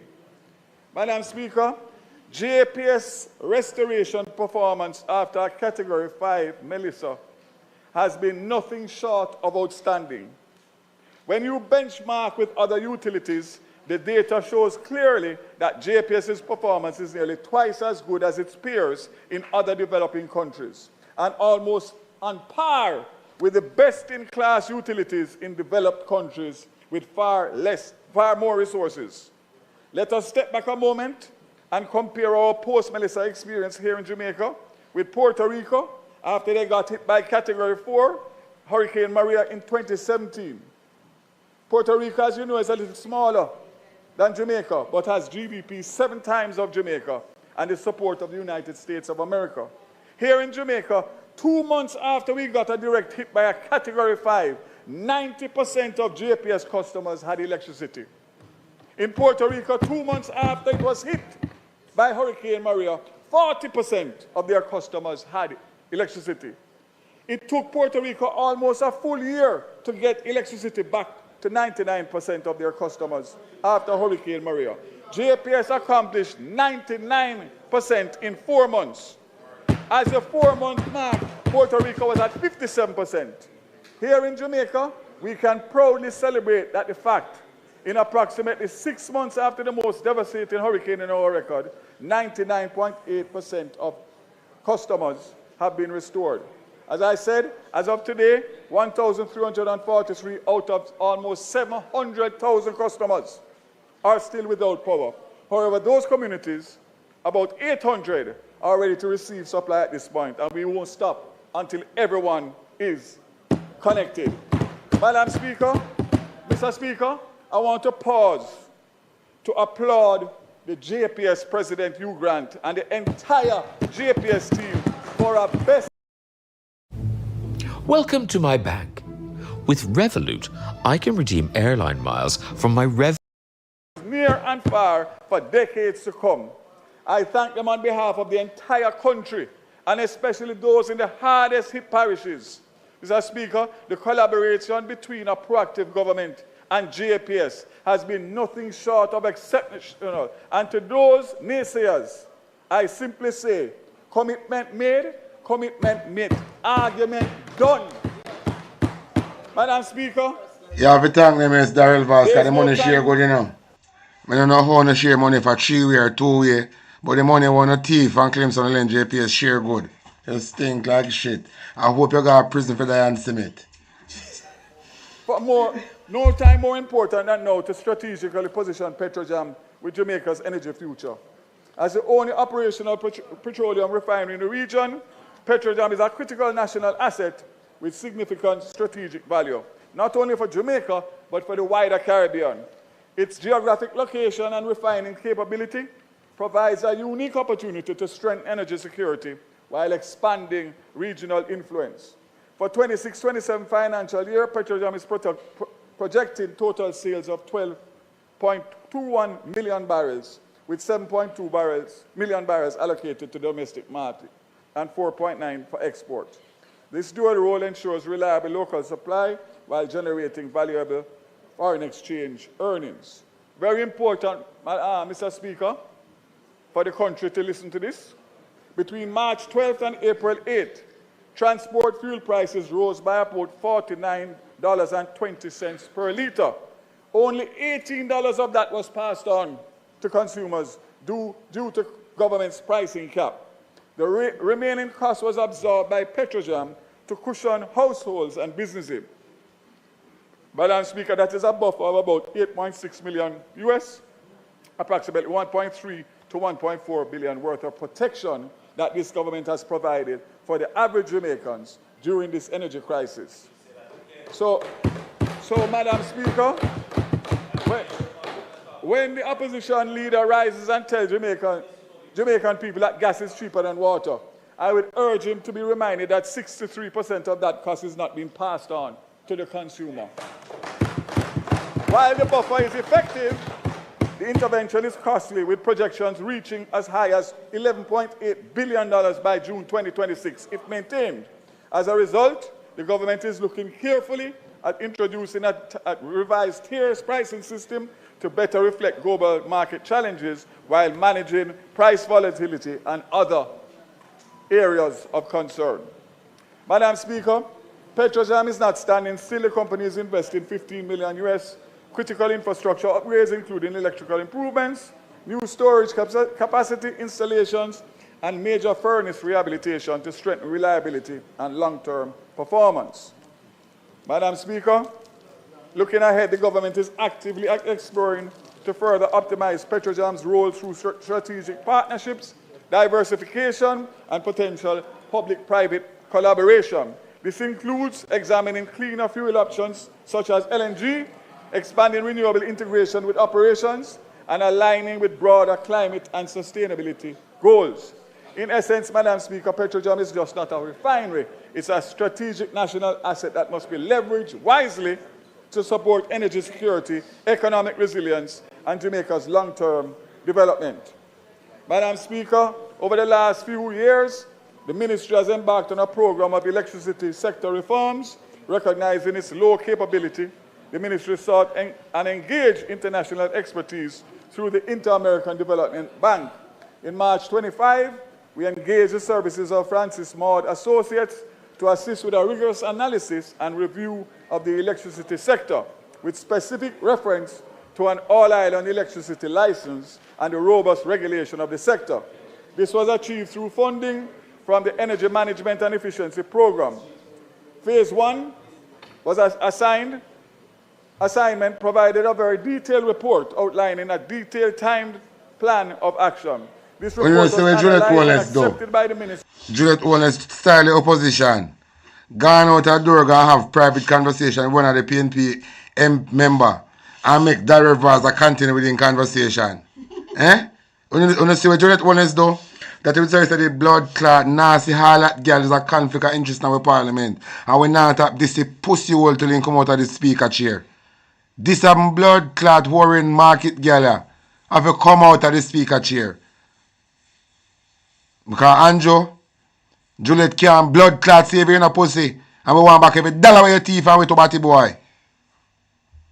And submitted to cabinet, submitted for cabinet decision for the way forward. The position was taken to have a new license being mindful of citizen welfare and the national interest, specifically lower cost, energy costs to consumers and a competitive energy price for the industry. The consulting firm was again engaged in November 25 with GOJ funding, and the activities towards an acceptable license continued in earnest. At this point, Cabinet has approved a heads of terms for the new license, which is to be negotiated with JPS subject to the execution of a non-disclosure agreement between the company and GOJ. At the same time, a review of the Electricity Act and the regulatory framework is to be done to give effect to the new license regime. It is to be noted, Mr. Speaker, that as we already outlined, if there can be no agreement with JPS, we will approach the international market to identify a provider. The electricity license negotiation team awaits the signing of the NDA to proceed with the negotiations. At the same time, the process is underway to engage international legal counsel to support the process as the ministry strives to achieve the most efficient and effective process. A white paper for electricity sector reform has been drafted and is now subject to review. Naturally, the white paper will be brought to Parliament as soon as Cabinet. Welcome to my bank.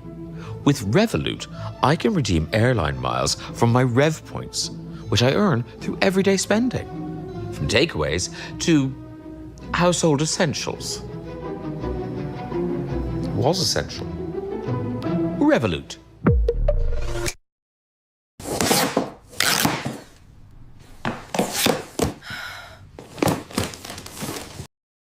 Seen before to the Jamaica Social Investment Fund under our MOU with the objective of support to energy poverty. This is in addition to the over $200 million allocated to JSIF under the Rural Electrification Program.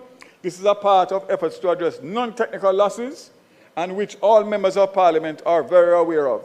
Madam Speaker, collectively these investments form part of a broader national strategy to expand equitable access to electricity, address non-technical losses, and improve the quality of life for the vulnerable households, an initiative with which all 63 members of Parliament are very familiar.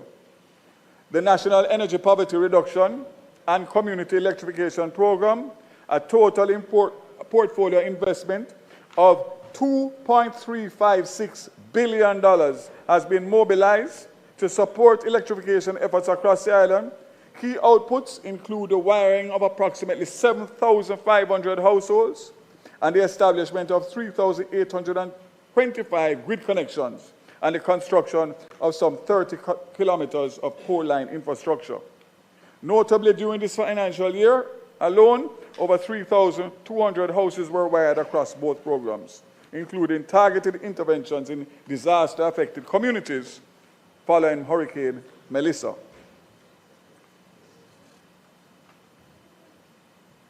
Madam Speaker, for months I sat and listened to members of this House, and by extension Jamaicans at large, being misinformed and misled regarding the reality in the increase in electricity prices. The Member of Parliament from East Kingston and Portfolio quantified the increase as moving from 26 cents to 40 cents, while failing to mention that is largely consequential of the fundamental license restructuring undertaken in 2015-2016 under his leadership and his government. Madam Speaker, these are the facts. The existing license negotiated and implemented by the former minister allowed a significant portion of the electricity system losses to be passed directly on to the hard-working Jamaicans by moving the threshold that previously limited this exposure.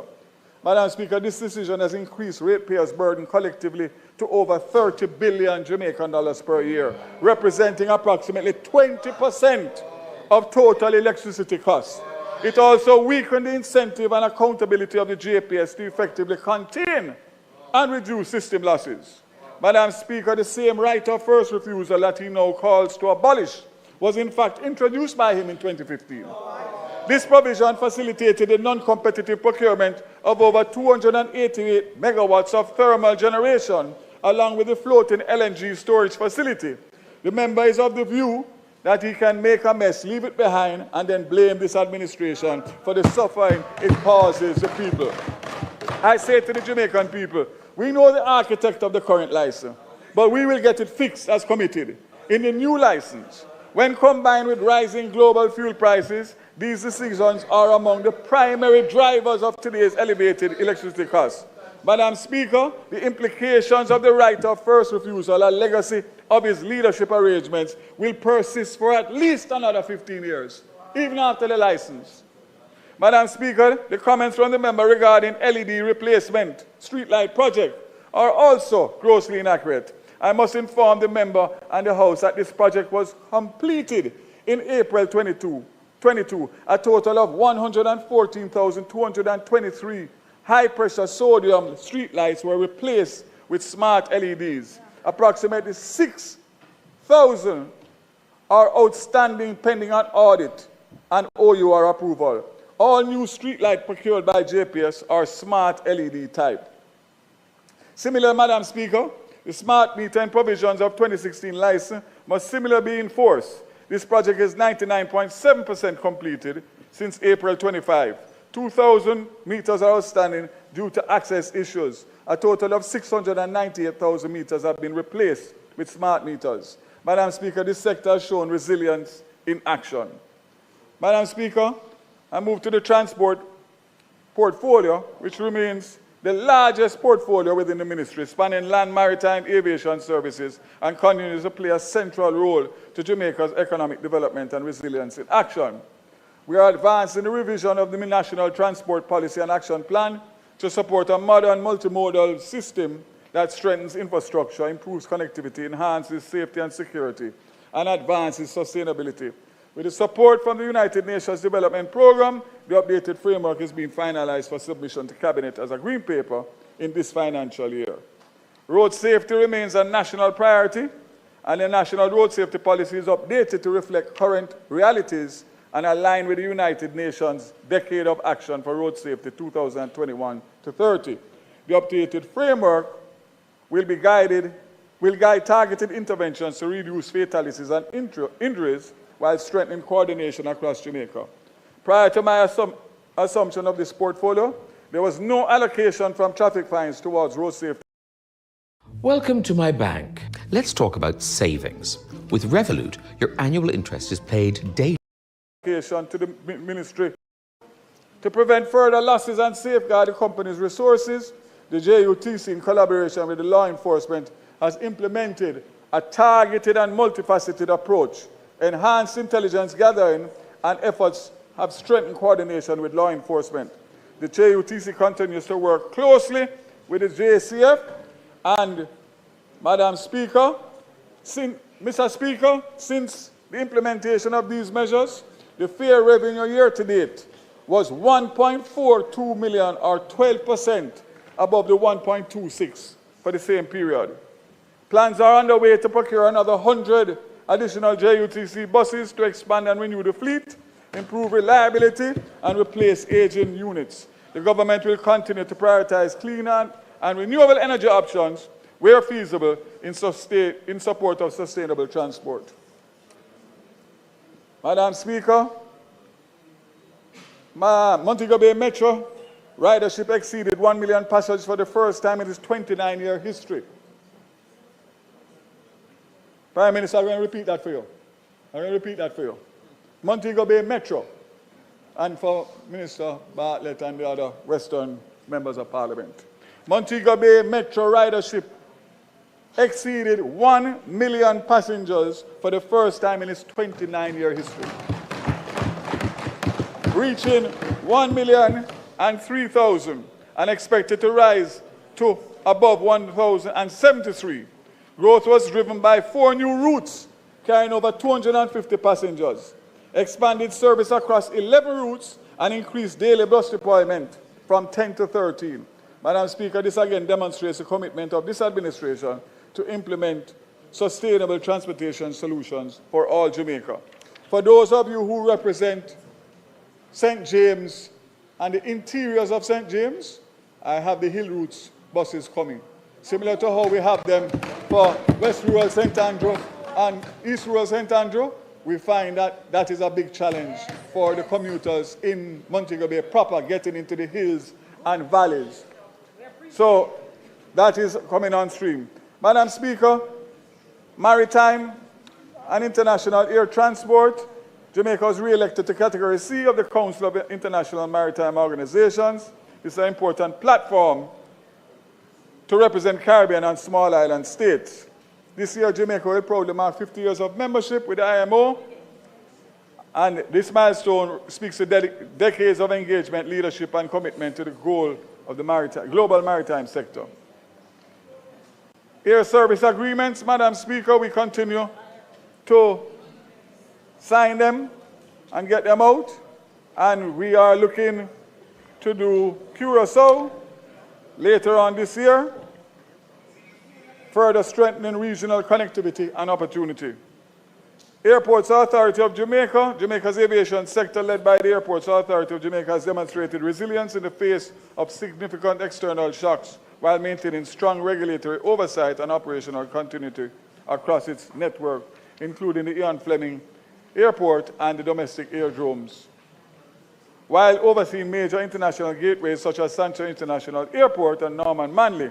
Despite our early 2025 sluggish growth, improved travel advisories and increased event support. Welcome to my bank. With Revolut, I can redeem airline miles from my Rev points, which I earn through everyday spending. Strategic initiatives, including a pending domestic air service incentive program, sustained policy leadership and investment planning by the authority. The sector's resilience was severely tested by Hurricane Melissa, which disrupted aviation, traffic, and infrastructure, most notably at the Sancta International Airport, where tourism dependency led to passenger declines to 4.5 million in 2025 and a projected 4.2 in 2026, while Norman Manley rebounded quickly, maintaining growth from 1.8 to 1.9 million passengers. Madam Speaker, another area of success in Hurricane Melissa was the Airport Authority's response, handling from October 29th,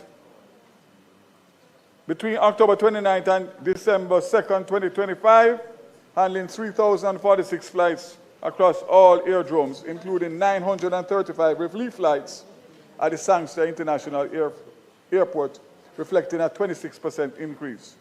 Madam Speaker, I want to commend the concessionaires and the Airports Authority for being able to restore all major airports within 24 to 48 hours, domestic airdromes within 36 hours, and air navigation services within 24 hours, exceeding the 72-hour normal recovery target.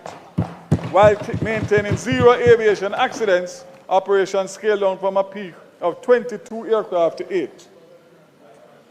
Madam Speaker, I want to say congratulations to Airports Authority and, of course, the Norman Manley and Sancta International concessionaires. Job well done. Madam Speaker, in today's world, the strength of a nation is measured by the strength and resilience of its digital infrastructure, and the telecommunications sits at the very center of that reality. These agencies, Universal Service Fund and Spectrum Management Authority under the Ministry, as well as the Telecommunications Branch at Met, continue to play a pivotal role in equipping our citizens with necessary tools and resources to thrive and increase in the digital world. Mr. Speaker, when I addressed this Honourable House last year, it was in the aftermath of Beryl. I emphasized the importance of the preparedness and strong coordination among utility providers, particularly telecommunication operators, in anticipation of future events. At the time, I referenced the assurances given regarding to their readiness to restore service following a major disruption. Just 5 months later, those assurances were tested when we were struck by Hurricane Melissa in the areas most affected by Hurricane Beryl as parts of St. Elizabeth. It took providers over 5 months to restore. This year, we saw measurable improvement with damage at 100% in some areas across western and southern parishes, and service was restored to most customers within 4 months. Madam Speaker, more damage, shorter recovery period. This is true resilience. Madam Speaker, this progress did not occur by chance. Telecommunications providers, in collaboration with the regulators, expanded partnership with satellite operators to bolster redundancy and ensure continuity with terrestrial networks where compromised.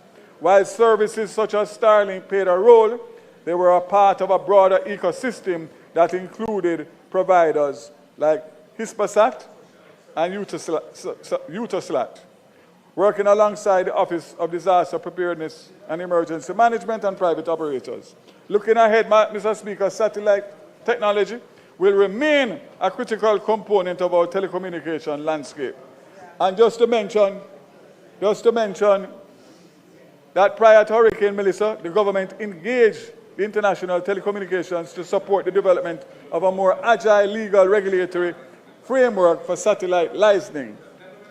I'd like to also say, Mr. Speaker, that most of the Starlinks that were purchased by the government are now returned to the Commissioner of Police's office for safekeeping, so that in the event that we have another need, we would be able to... No, not yours.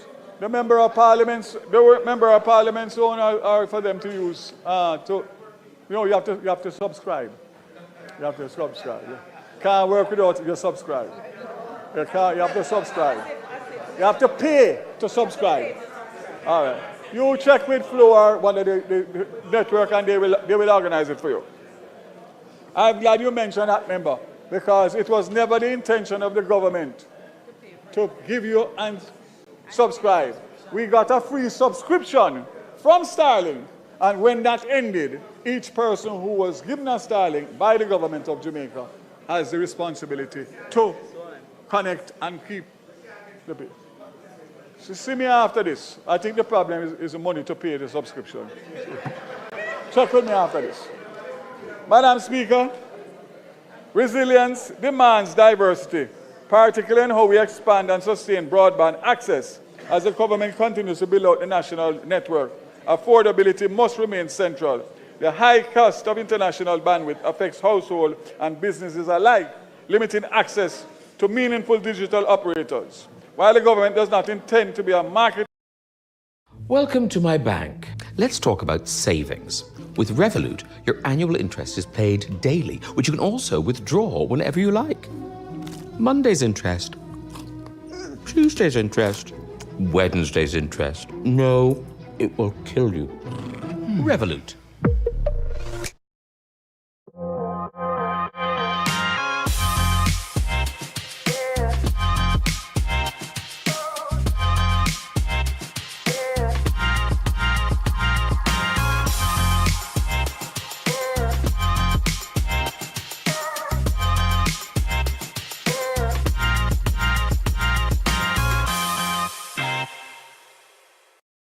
Of resilience, the ministry has worked to finalize National Emergency Telecommunications Plan with continued support from the ITU. Plan was completed during this financial year. Spectrum Management Authority strengthened Jamaica's wireless communications during 25-26 by ensuring efficient spectrum allocation, regulatory compliance, and reliable telecommunication services essential to the economy. Universal Service Fund continues to actively reduce the digital divide and advance inclusive national development. Through a partnership with e-learning, the following devices, and you can see it on the screen, have been distributed over the past 10 years with a value of tens of millions of US dollars. The USF continues its effort to roll out 5 new public Wi-Fi hotspots, waterfront in downtown Kingston, Spalding, Manchester, Craft, Market, Kingston, Port Royal, St. Andrew, Ocho St. Anne. With the addition of these sites, there will be a total of 40 Connect Jamaica sites available island-wide as of March 26. To date, 100% of our major townships have been outfitted with public Wi-Fi facilities. So they were severely damaged in Melissa, and I can assure that they are on program to be restored in short order. I would say within the next 4 to 6 weeks. I think one of the issues that we have is to find out how the government through USF can monitor these units to make sure that we get value for money in terms of the maintenance contracts that are out. Madam Speaker, as I close, a total of 27 public Wi-Fi sites were impacted. To date, only 3 have been restored. The 24 remaining will be completed by June 2026, and the list of them are there. Community access points, of the 49 community access points, 46 have already been restored, with just 3, 2 in St. Elizabeth and 1 in St. James, remaining island-wide. Madam Speaker, after Hurricane Melissa, when communities were cut off and systems disrupted, the USF moved quickly. 1,000 tablets valued at $72 million were deployed to support national damage assessments. This is real-time data collection, the real decision-making, and real support for the affected families in St. James, St. Elizabeth, Westmoreland, St. Anne, and Trelawney. Madam Speaker, in closing... Your time is up. Time is up. I can't close? They give me permission to close. Madam Speaker, in closing, today's realities have sharpened the government's resolve. Minister.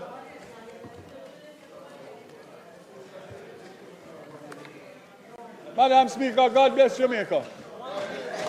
And God bless the Anglo-Honest-led administration. May God continue.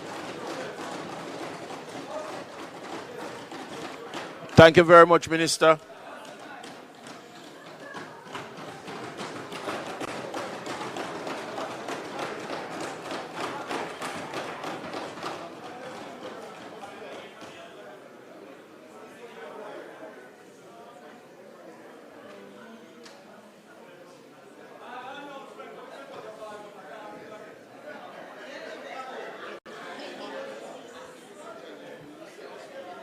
House Leader.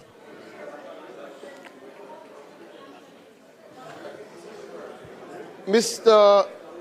Speaker, we thank the member from Portland Western, the Minister of Energy and Telecommunications, for a comprehensive, action-oriented presentation full of what has been done and more good things on the horizon.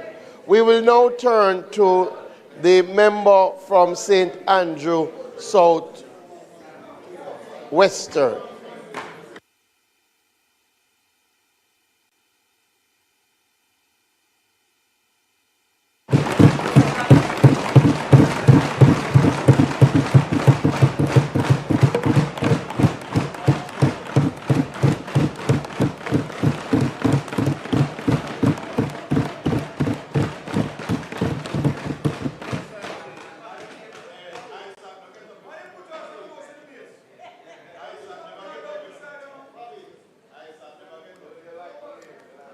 To the honorable members of this. Oh.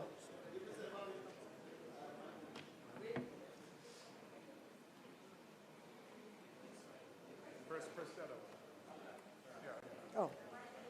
To the honorable member. Welcome to my bank. Yes, Revolut is a bank. But what is a bank? Is it just a place to keep your money? Is it a people thing? Is it... Whoever is kind to the poor lends to the Lord, and he will reward them for what they have done. I had in my presentation a whole page and a half of thanks. If you are part of the team who has helped me be here doing what I'm doing, I say thank you. I hope you understand why I do not have the time to call you by name today. So I want to start, first of all, with the historical foundations of social protection in Jamaica. Jamaica's social protection framework owes its most enduring advances to successive PNP governments, which have consistently prioritized the poorest and the most vulnerable, delivering economic security, health safeguards, education access, digital inclusion, and justice reforms that traditional definitions often overlook. The foundations began in the 1960s, yes, under a JLP administration with the NIS and the new secondary schools, but it was the PNP leadership of the 1970s under Michael Joshua Manley that revolutionized protection for the needy. The Minimum Wage Act, the National Housing Trust, Employment Termination and Redundancy Payments Act, Equal Pay for Equal Work, Maternity Leave with Pay, and most crucially, free secondary and university education. In terms of the dignity that many of us claim, it is because no bastard not there again.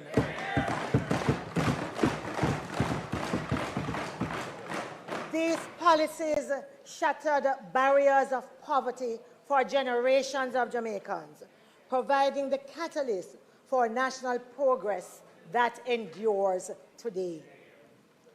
The PNP government pressed forward in the 1990s and 2000 with targeted lifelines like PATH, the National Health Fund, the National Health Card, the drug window for the elderly, directly shielding vulnerable families from destitution and illness.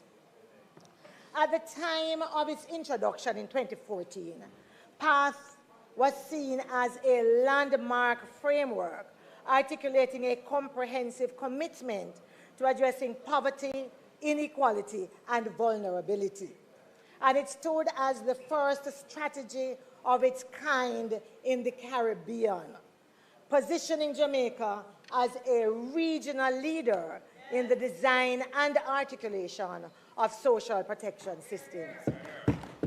The then Minister of Finance, Dr. Peter Phillips, described this strategy as path-breaking, reflecting the collective efforts of the PIOJ, the Ministry of Labour, international partners, and a wide cross-section of stakeholders. Visionary, though underappreciated, is the Universal Access Fund under the member from East Kingston and Port Royal, who brought Wi-Fi to the poorest communities, empowering them with essential connectivity. In a modern triumph, the 2015 Dangerous Drugs Amendment Act, spearheaded by the then Minister of Justice, Minister Mark Golding at the time, protected thousands of low-income Jamaicans from criminalization, from being framed, from incarceration for small-scale ganja use, including sacramental rights. By freeing courts from this backlog, it ensured that the resources of the justice system reached those who needed it most. What is pellucidly clear here is that successive PNP administrations have proven indispensable, forging a robust safety net that uplifts the vulnerable and strengthens Jamaica. And it is against that backdrop that I make my sectoral presentation today. As I speak, I have to say that the pace of implementation of PATH has not quite kept up with the ambition of its framework. We have yet to achieve the truly integrated all-of-government approach that has long been espoused. As a result, many vulnerable Jamaicans continue to fall through the cracks, exposed to economic and social shocks without adequate support. You know, I look at the passage of Hurricane Melissa on October 28th. It represented a critical stress test for the country's social protection architecture. For many Jamaicans, it called into question not only the government's capacity. Welcome to my bank. Let's talk about savings. With Revolut, your annual interest is paid daily, which you can also withdraw whenever you like. Monday's interest, Tuesday's interest, Wednesday's interest. No, it will kill you. Revolut. This pan is so indestructible that you could run it over with a tank and use it 1 minute later to cook eggs. I'm Mike Pagale, 3 Michelin chef, and I've been cooking. Citizens have been left disillusioned, with some nearing the point of disengagement from the very systems designed to support them. There is a growing perception among Jamaicans that the benefits of this so-called prosperity have not been equitably distributed, and that significant segments of the population remain excluded. It was prosperity for the few. You know, for years, the conversation has centered around social safety nets. However, since 2025, we have been talking now about social protection floors as a right-based approach to the realization of economic, social, and cultural rights aimed at reducing poverty and inequality. And so that's the context in which I'm speaking here. Now, social protection floors represent a nationally defined set of basic guarantees, including access to essential health care, education, income security, alongside targeted investments in poverty eradication, social inclusion, particularly for persons with disabilities, for seniors, and other vulnerable populations. I'm not here saying that this is going to happen overnight, but there must be clear, measurable progress. Jamaicans must be convinced that policies and programs are being designed and implemented to protect them from poverty, vulnerability, and exclusion. So I spoke about PATH earlier, and I say that it has played an important role in improving school attendance. And I know that the spokesperson on education might tell me to be careful about the data that is presented to us. Unfortunately, I don't have any other source, so I'm going to quote it.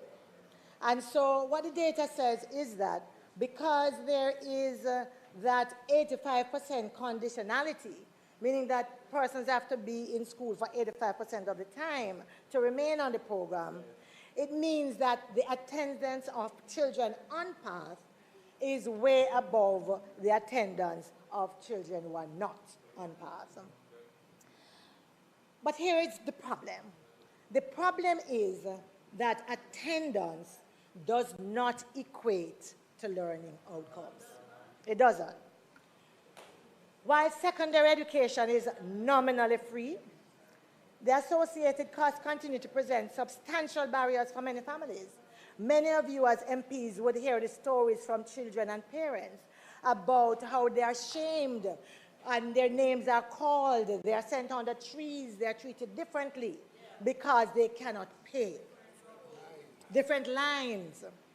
And in some sense, we understand the need of these schools to collect the fees because that is what they use to actually keep it going and provide services.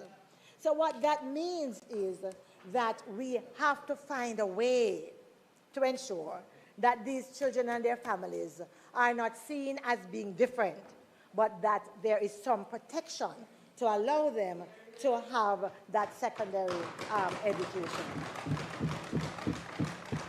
The school feeding program is a good program, but it needs to be reimagined to ensure that it is cost-effective and yet nutritious.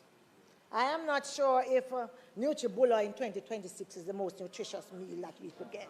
I'm not. Yeah? The current allocation per student is simply ridiculous. Just this morning, as I was preparing to go on the road for Read Across Jamaica Day, I heard the news that Greater Portmore Primary advised of its painful decision to suspend its school feeding program. You know why? Inadequate funding, lack of funding. Can you imagine what is going to happen to some of those children coming to school without their meals, or hiding in a corner so persons don't recognize what it is they have had to take to school to eat for lunch? This can't be the Jamaica that we sit here proudly, that we represent and we are building in 2026. Nah, something else, something has to change.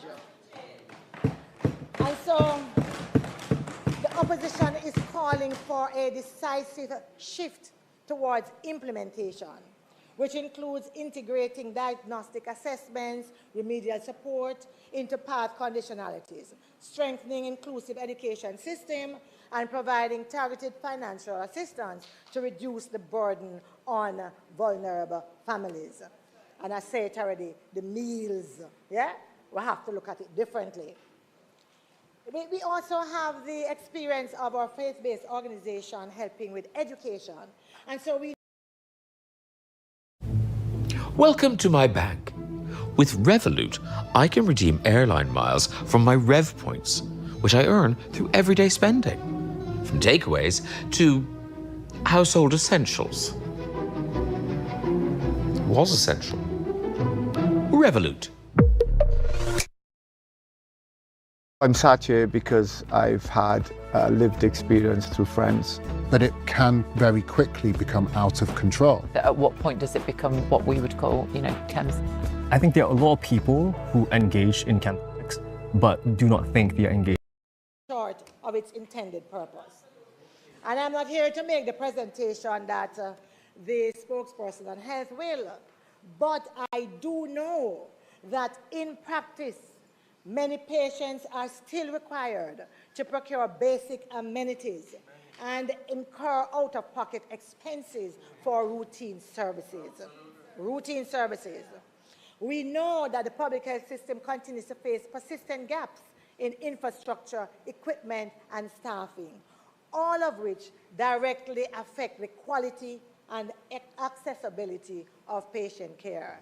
And I know that every single one of us in here as members of Parliament have heard the horror stories of members of our family or members of the community who have gone to the hospitals and what that has meant. I wouldn't even like to tell you of the 3 persons who I am dealing with who currently have cancer and how difficult it has been for them. That's for another day. The shameful reality that we have, can you imagine that surgeries have to be postponed because of a lack of repairs to central air conditioning unit? What is that? But that was the case at the Bustamante Children's Hospital. And the truth is that the Jamaica Medical Doctors Association also said something similar when they said that the UHWI, the core barrier to reliable service delivery lies in systemic defects, including staff shortages, compensation breaches, more so than even funding itself. And the truth is that this reality disproportionately affects the most vulnerable, placing lives and livelihoods at risk. It is simply not acceptable. You know, Hurricane Melissa exposed the long-standing structural weaknesses within our healthcare infrastructure. In that moment of crisis, the contribution of volunteers, both local and international, proved invaluable. They delivered critical medical services to rural, remote, and underserved communities, undoubtedly preserving lives at a time of urgent need. On behalf of all Jamaicans, I once again, as others have done before, want to say a big thank you. However, I am clear that voluntarism is not a substitute for a resilient and adequately resourced national system.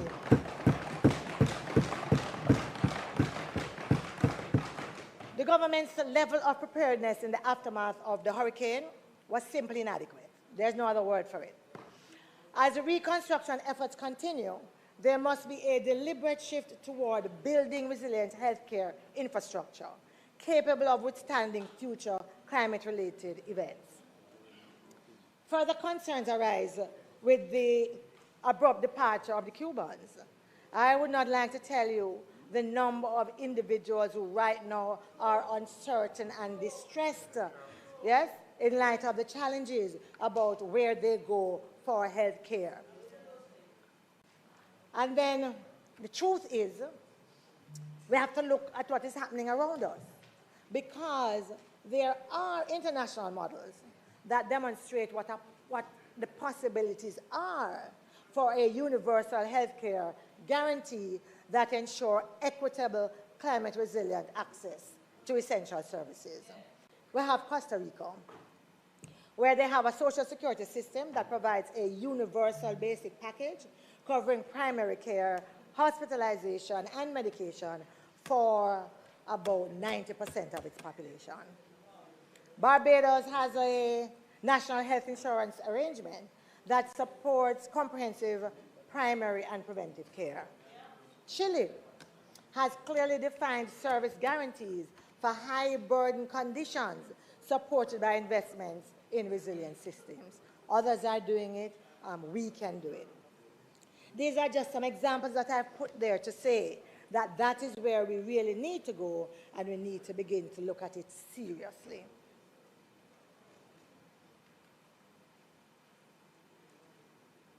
Decent work and livable wages. Without this, social protection is incomplete. Decent work and livable wages determine whether families can eat, send their children to school, recover after disasters, or contribute productively to national rebuilding.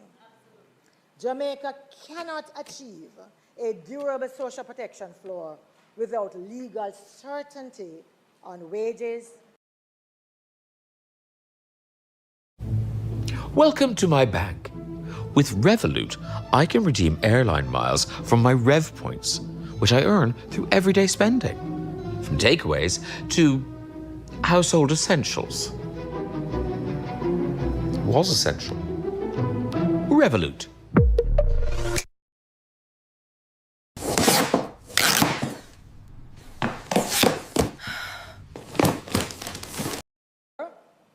That living wage, livable wage that we should be talking about. For years, I want to talk about the security guard. For years, we have been talking and calling for a joint industrial council for the industrial security industry, and we want to do that again. The government must initiate these discussions and provide a structured pathway to protect these workers from falling into poverty after years of service. You know, many of them are either close to retirement or past the age of retirement. What has been happening is that they have been forced to enter into new contracts, so they are treated as new recruits, losing all the years of service and with no benefit to carry. We must be concerned about that. And then let's talk about the OSHA bill, which was intended to replace the outdated Factories Act of 1943. It was first tabled in Parliament in 2017. A lot of review, still not passed. We have heard the recent promises of the minister, yes, that it will be passed shortly. But promises without law leave workers exposed. And as Jamaicans, we know that promise is comfort to a few. What is needed is statutory funded systems that deliver livable wages, safe working conditions, and enforceable protections. In December 2025, the Red Cross reports that we had 156,000 homes that were damaged and in need of repair, with approximately 90 families directly affected. Last week, the minister said that 114,000, yes, 156,000. And 90,000 families, yes, directly affected. Last week, the minister indicated that 114,000 households were assessed. But I want to talk a little bit about that. Because honestly, the optimism and glee with which the minister speaks does not accord with the lived experience of the majority of individuals who are still reeling from the devastation of Hurricane Melissa. That's right. Many of them have not yet been assessed. They're not even so sure how to get assessed.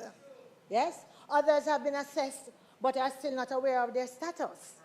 Yeah? And then again, others have been sent their information and it is still a quandary about exactly where they fall. It seems to me that the system was not built for transparency nor from accountability, and that is a big problem. When individuals go to the parish offices, the woes that they tell, yeah? They say that the information that they collected and put in there from the workers, it has changed, yes? Personal geotagging is a problem because there are issues with how the houses have been geotagged, which takes them out of the system completely. Community names being mismatched, locations being incorrectly recorded.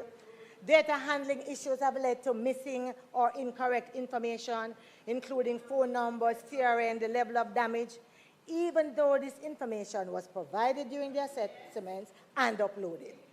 In some cases, payments marked processed later appear cancelled.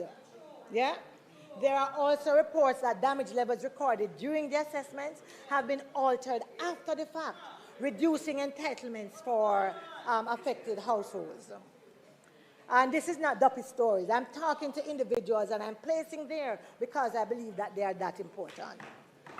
I believe that there must be immediate corrective action. We need to see a fully operational online portal and toll-free hotline, so issues the issuing of verifiable assessment receipts or control numbers. When assessment is done, nobody who was assessed has anything to prove that they were assessed. Somebody came, talked to them, and left, and now it is my word against your word, whether or not you were assessed.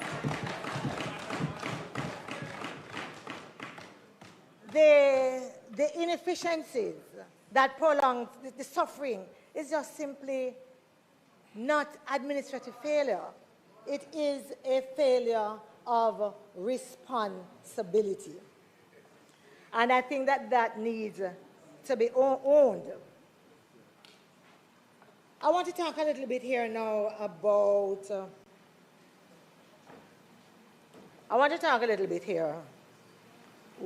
about dignity, inclusivity, and identity. Social protection floors are not just about survival. They are also about dignity, inclusivity, and identity. Welcome to my bank, Revolut, with its layers upon layers of protection, like quick selfie checks for big withdrawals, should anyone attempt to impersonate me. Not even close. Revolut. I've been using this cookware for over a year, so I know it holds up. I'm Chef Paul Foster, and I've been cooking for 26 years. Recently, I've been skeptical of celebrated globally through music, philanthropy, and culture. Yet our laws treat it simply as a religion, overlooking its holistic essence and how that then influences spiritual sacraments, economic livelihood, natural health practices, and environmental stewardship. Yeah? Current protections do not go far enough. Yes, the amendments to the Dangerous Drug Act offer just partial relief, but without explicit constitutional recognition. We need to go further. I also want to talk a little bit about what this dignity and inclusivity means. We are descendants of Nanny of the Maroons. We are descendants of Paul Bogle. We are descendants of Sam Sharp. What that means is that many of us who are sitting in these hallowed chambers, in this house, are only here because there were individuals who dared to buck the system. Because there were individuals who said, I will not be treated as a non-entity. Because there were individuals who said, you cannot strip me of my dignity and my integrity. I believe that those of us who have the privilege to be sent in this house deserve to present to the people of Jamaica the same courage of our ancestors. We cannot sit in the chambers and be treated like children. We cannot sit in the chambers where persons use the bully pulpit to say just about anything they want, and we have to sit silently. As educators, we know that we teach children differently from adults. We talk about pedagogy and andragogy. Because adults are self-directed learners. Because adults want their experiences to be validated in how we deal with them. This is no different in the chamber.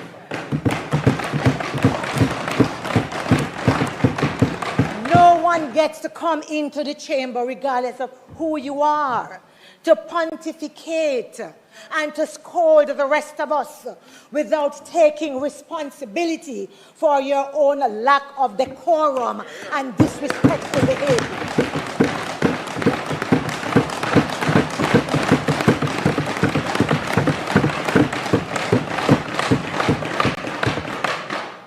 This, for me, is fundamental. It is about who we are, and it is about our identity. I say to my boys, I say to my nieces, when you are in a relationship, allow no one to strip you of your dignity. Allow no one to make you feel as if you are not worthy. I am duty-bound, therefore, to live what I preach and to be an example to those that I have been saying, do not allow others to trample over you.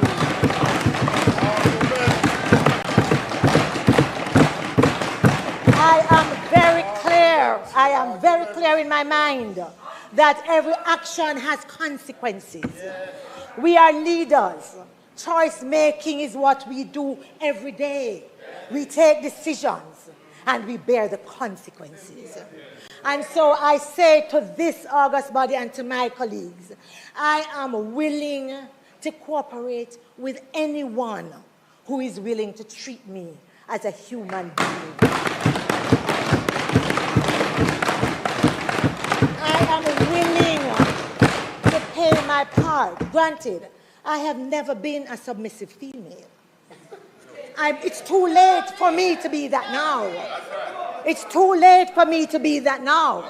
So you will not get a submissive Angela in the chambers. No. However, I respect my colleagues. But there's a line I draw. If I come before you and every day you disrespect me, that's right. Them say one day the bucket bottom I go drop out. And when it drops out, and I stand here today very, very clear, when it drops out, those who have the authority to punish, go ahead. Go ahead. History will absolve.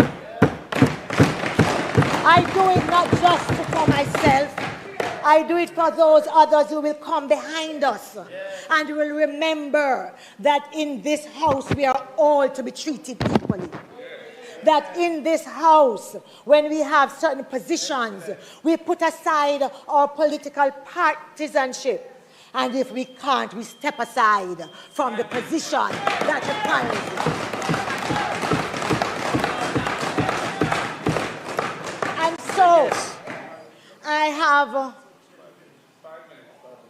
No, I am very clear. I have dropped a lot of what I had prepared to speak today because I believe that this is important. I believe this goes to the heart of our democracy. Democracy is not just about you wielding a sword. It is also about how you reach across the aisle and make accommodations and come to decisions to the benefit of all. I am tired of sitting here, pressing my mic, asking to be to say something, and you don't have even the decency of listening and then saying no. You are, none of us here, none is clairvoyant. None of you live in my head. And therefore, even though you think you know me well, you do not know what I am going to say when I press my mic. Give me the courtesy, accord me the respect as an elected member of this house to be heard. You then have the opportunity to determine whether it is okay or not for me to go ahead. I stand here as a representative of the people of Southwest St. Andrews.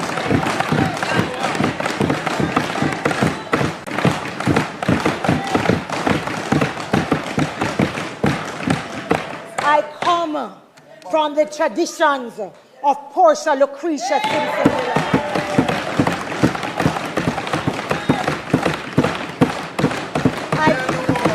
I come from Vincent Brown, who is still alive at 100 and would rue the day if he saw me in a position where I sat quietly and took disrespect. Never. Never. And so I'm hoping, as I close, that this will be a moment on which we reflect, all of us, not just some, so that we leave the lack of decorum, whether it's from that chair or otherwise. Yeah. We leave the disrespectful behavior, whether it is from the speaker's chair or otherwise. The rabid partisanship, whether it is from the speaker's chair or otherwise. Right. It is one thing to say it and you're not mic'd. But when you stand to speak and to represent, then you have to draw the line somewhere. I am hoping that this will lead to a new day in the Parliament. I want to see it because I would like to be able to sit comfortably, to banter with my colleagues here and on the other side, to disagree with a laughter still on my face, and to agree respectfully, and to agree when that is what it requires. Thank you.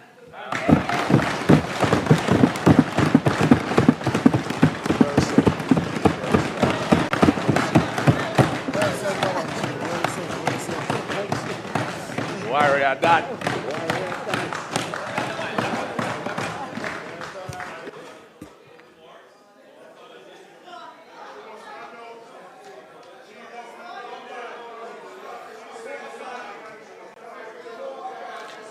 House Leader. If I love Angela Brownberg one more time, I cry. Big up yourself, my warrior mother. Big up yourself, my warrior mother. If I love you one more time. Mr. Speaker, just big up yourself, Angela Brownberg. Yeah, whole heap of love. From St. Andrews Southwestern, we will now ask for the recommittal of the, well, firstly, for the suspension of the sectorial debate and for the recommittal of the agenda items. The request is on the floor for the suspension of sectorial debate. Those in favor? Those against, the ayes have it. We will now have the recommittal to the agenda. Those in favor? Those against, the ayes have it.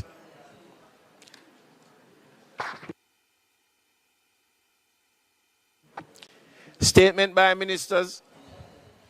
Announcement.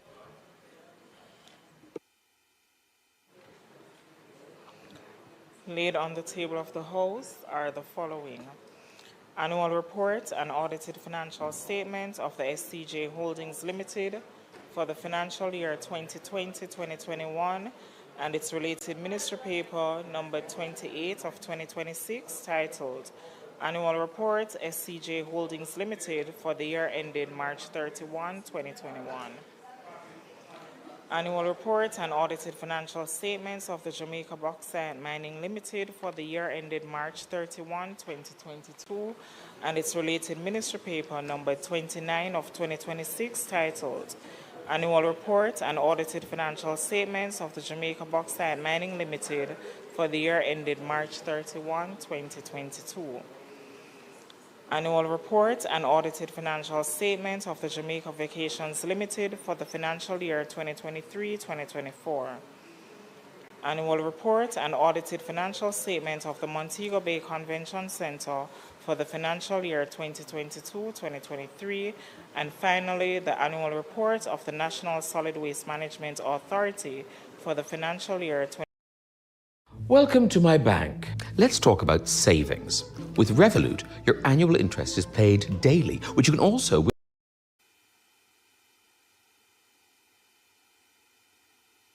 Bills brought from the Senate. The following is a message from the President of the Senate to the Honorable House of Representatives.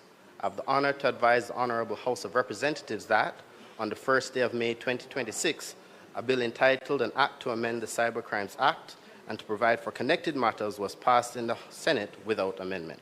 The Honorable Thomas Tavares Finson, President of the Senate. Petitions, papers, report from committees, notices of motion given orally. Mr. Speaker,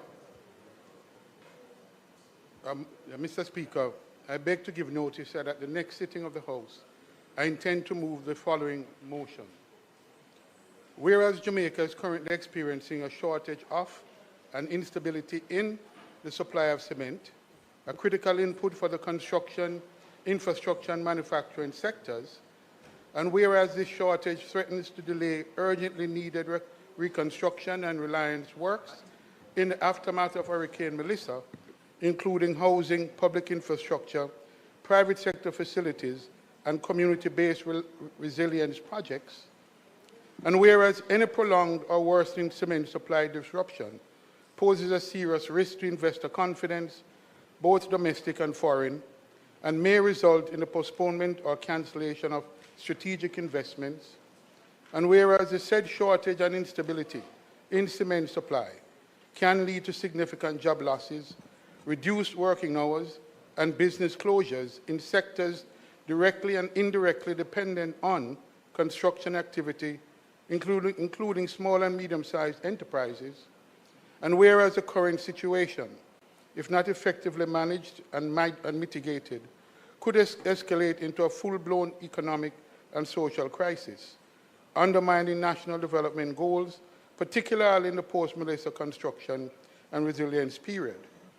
And whereas there is a compelling need for transparent, timely, and comprehensive information to Parliament and the public regarding A, the causes and expected duration of the cement supply shortage, B, the state of local production and import arrangements, C, pricing trends and potential anti-competitive practices, D, the impact on unapproved and pipeline public and private projects, and E, the measures being contemplated or implemented by the government to stabilize supply, protect jobs, and safeguard investment.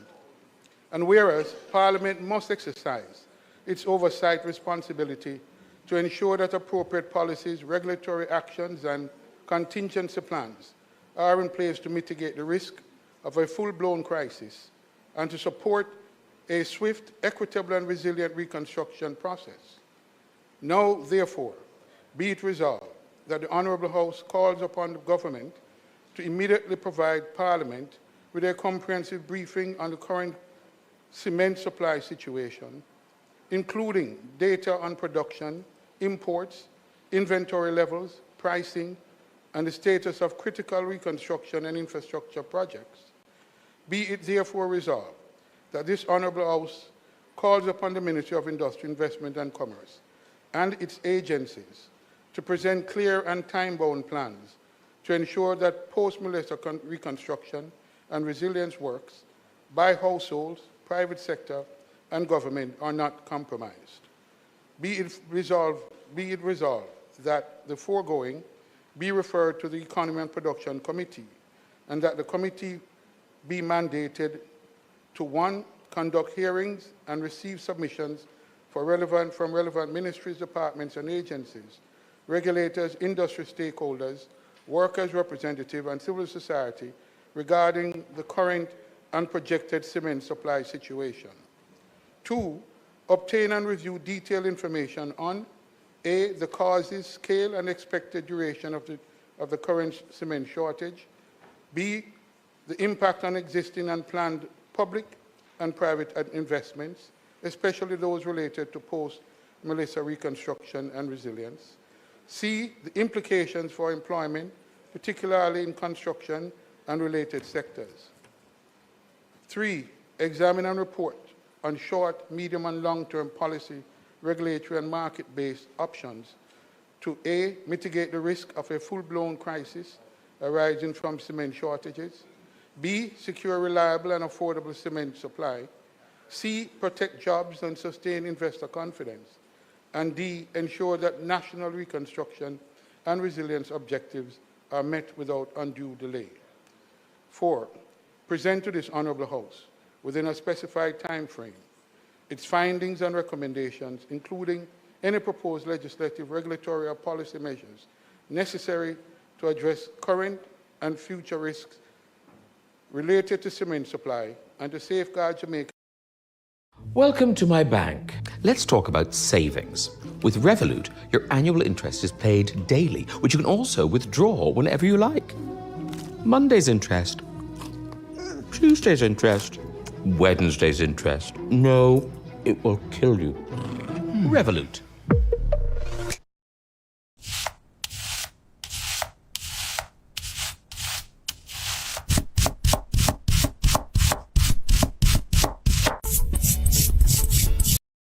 The rate of paternity fraud in Jamaica was at 25%.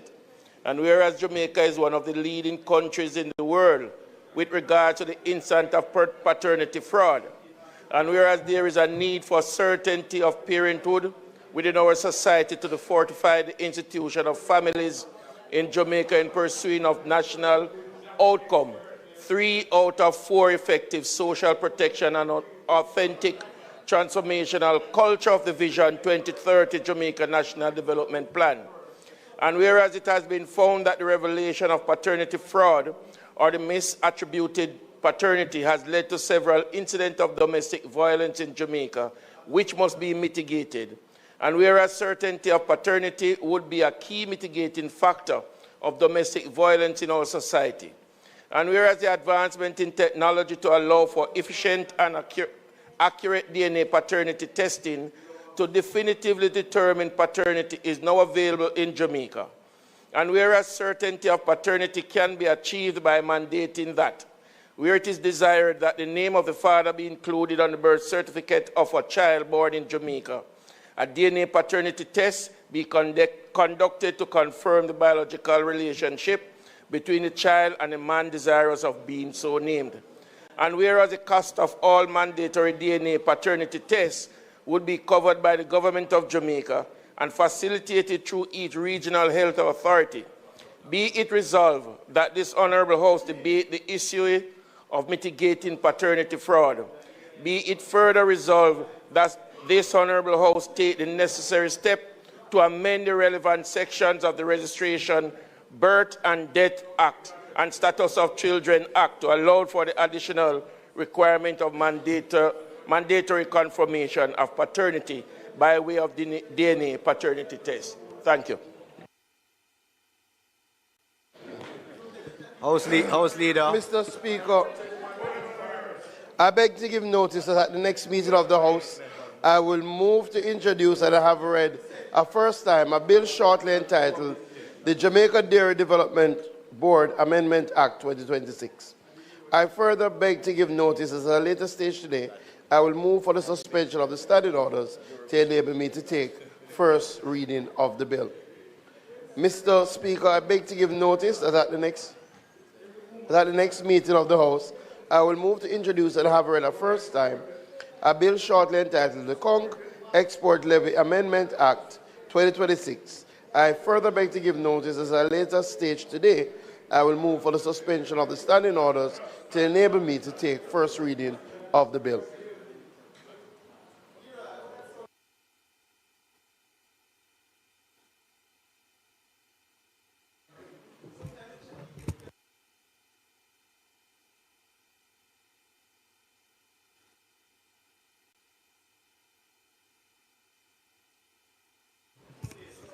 Questions and answers to questions. Motions that may have been made at the commencement of public business requiring notice. Motions relating to sittings of the House. Motions for leave to introduce bills. Presentation of bills without leave of the House first obtained. Mr. Speaker, I now move for the suspension of the standing orders to enable me to take the first reading of a bill shortly entitled the Jamaica Dairy Development Board Amendment Act 2026. Members, the question is that the standing orders be suspended to allow the minister to take the first reading of the bill. Those in favor? Aye. Those against? The ayes have it. Yes, this one. The dairy, not the conch. Yeah, dairy, sure. Sorry. Mr. Speaker, I now move that a bill shortly entitled the Jamaica Dairy Developmental Board Act 2026 be read a first time. The Jamaica Dairy Development Board Amendment Act 2026 read a first time.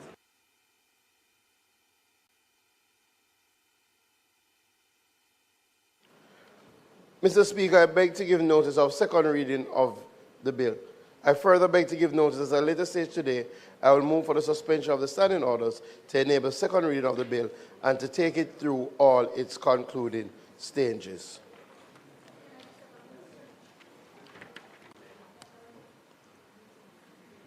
Madam Speaker, I now move for the suspension of the standing orders to enable me to take the first reading of a bill shortly entitled the Conch Export Levy Amendment Act 2026.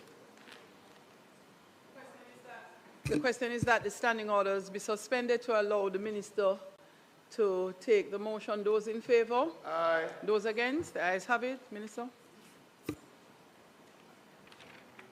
Madam Speaker, I now move that a bill. Welcome to my bank. With Revolut, I can redeem airline miles from my Rev points, which I earn through everyday spending, from takeaways to household essentials. Was essential. Revolut.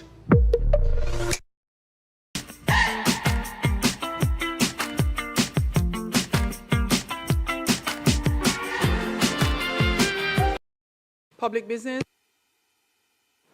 Thank you, Madam Speaker. We do have a few items of public business today, having concluded the sectoral. We will start by a tribute to former Member of Parliament, Minister of Government, Senator, Minister of Government, the Honourable Hugh Hart, and then we will go into the taking of the Jamaica Dairy Development Board Amendment Act. We will ask the Prime Minister who will lead the tributes to. Thanks, House Leader. Prime Minister. Mike, please. Thank you, Madam Speaker. I rise to pay tribute to the life and service of the Honourable Hugh Cecil Edmund Hart, Order of Jamaica, former Senator, former Cabinet Minister, distinguished attorney at law, business leader, and servant of the Jamaican people. On behalf of the government of Jamaica, and indeed on behalf of all who value long and faithful service to the country, I extend sincere condolences to his family, his friends, his former colleagues in Parliament and Cabinet, the legal fraternity. I must mention, Madam Speaker, the Monroe College family, and all those who had the privilege of knowing and working with him. UHART belonged to a generation of Jamaicans who helped to shape the institutions and economic foundations of our young nation after independence.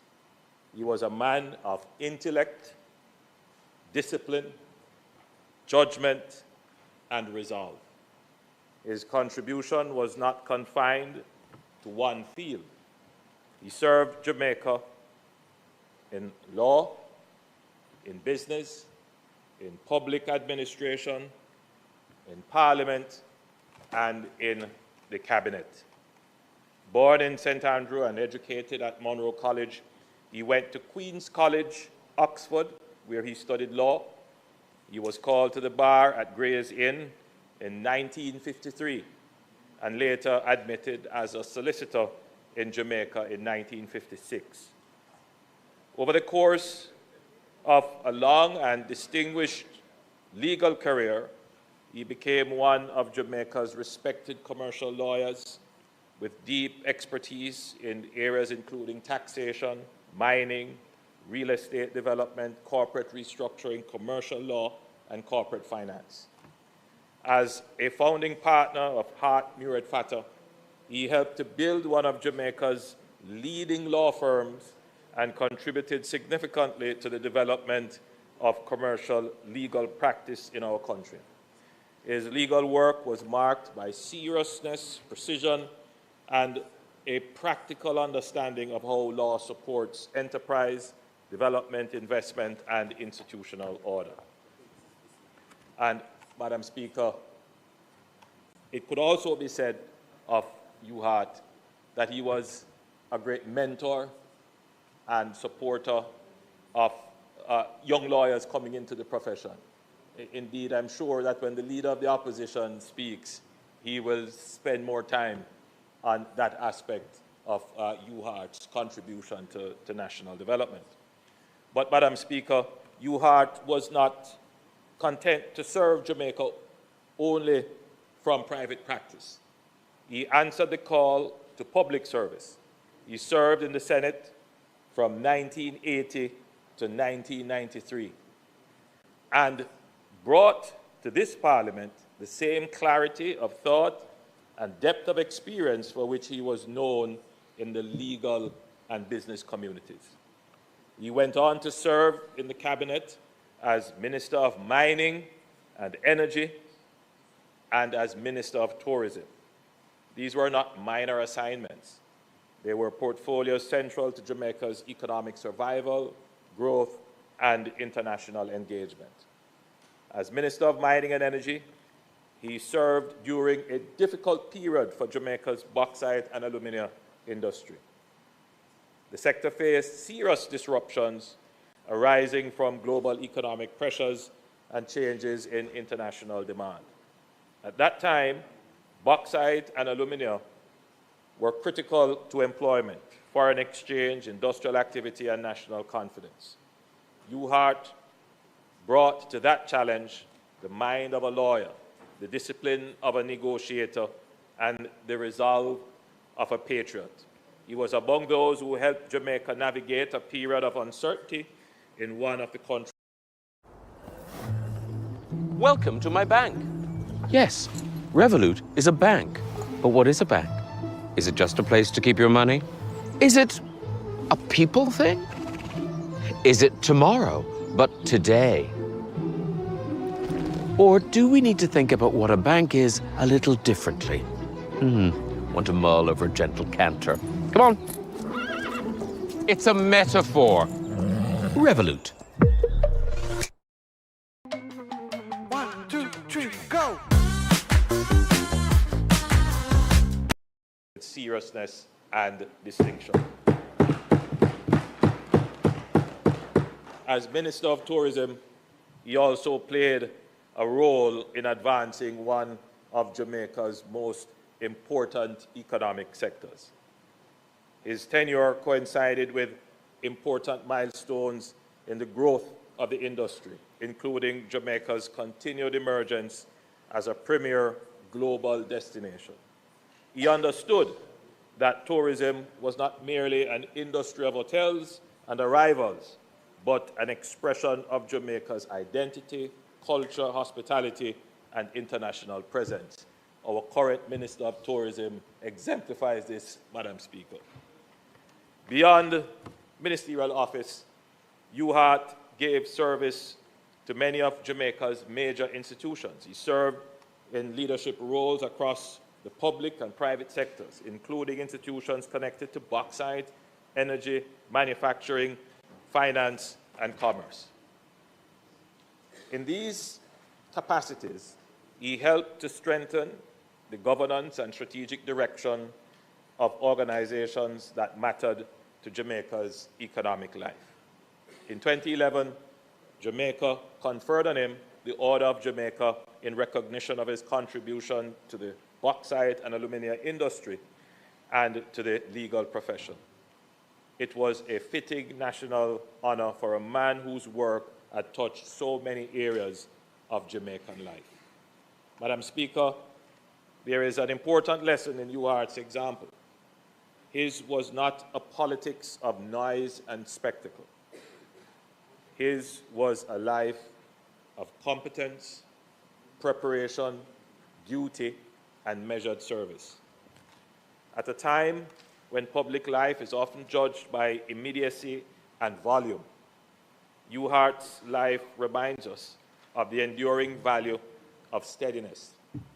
He was serious without being theatrical. He was accomplished without being boastful. He was influential without needing to be ostentatious, or as some people would say, tapanaris. The Parliament should honor that kind of service. We should honor those who help to build the foundations on which we stand. We should honor those whose work may not always be visible to the public in the moment, but whose impact is felt across decades. Today, we remember the Honorable Hugh Cecil Edmund Hart, OJ. As a former member of the Senate, as a former Minister of Government, as a lawyer of high standing, as a builder of institutions, and as a distinguished son of Jamaica who gave generously of his talents to the country. To his family, we express our gratitude. We know that public service requires sacrifice, not only from the individual who serves, but also those who support and sustain them. We thank you for sharing him with Jamaica. May his memory be honored in this Parliament, in the legal profession, in the industries he helped to guide, and in the national life to which he contributed so much. May his soul rest in peace.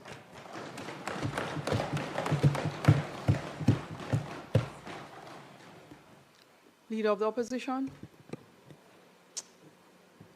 Thank you, Madam Speaker. Perhaps I can just give me a little space here, just thanks. Thank you, my brother.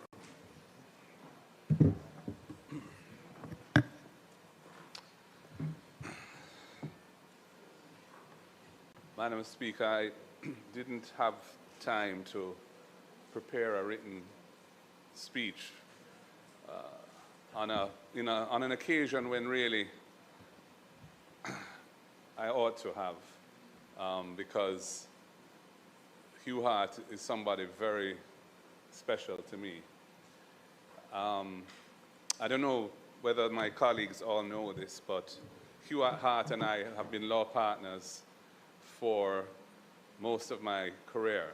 I joined the firm of Hart, Muirhead, Fatter in 1993 when it was just Hugh Hart, John Muirhead, and George Fatter. And they were all in the later stages of their career. and had formed the firm so that they wouldn't retire and get bored, but would be able to practice law in a somewhat leisurely way. I was 28 and very grateful when they allowed me the opportunity to join them. I had wanted to be in New Kingston, where the firm was operating from, and I actually... Welcome to my bank. Yes, Revolut is a bank. But what is a bank? Is it just...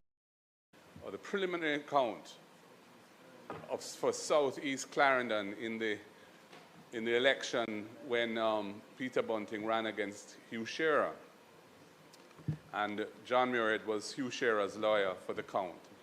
And I was Peter Bunting's lawyer. And in this course of that count, from time to time, there would be breaks, and we'd sit under a tree in Lionel Town, courthouse, I think it was. And he told me about Hart Murray Fata. And it struck my interest because of the flexibilities of the structure of the firm. And I wrote to Hugh, who I did not know, though my mother and Hugh had been friends in their teenage years, many, many years before. That would have been in the 1940s.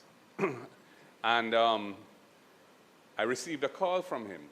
I don't know where in the world he was when he called me, but this was the legend, because by that time, Hugh Hart was already a legend in the practice of law and in the business community of Jamaica. Hugh Hart is a legend. And so I was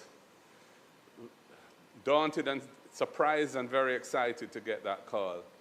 And he was just so friendly and charming, as he always was.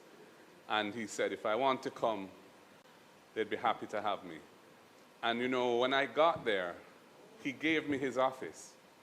A 28-year-old budding attorney. He was traveling a lot, and he said, we didn't have much space at the time, and he said, you use my office. So I sat in his office for several months until some other accommodation was eventually made. Hugh Hart was a brilliant man. First of all, he was charming, can't done. You know, he just had a manner in dealing with people that made people felt valued, made people felt engaged. He listened to what you had to say. There wasn't a time when I knocked on his office to discuss something with him that he didn't look up and say, Marcus, come in, man, and just put down what he was doing. And we would discuss whatever the issue was that I wanted to raise. Never once did he look perturbed, and he was always busy.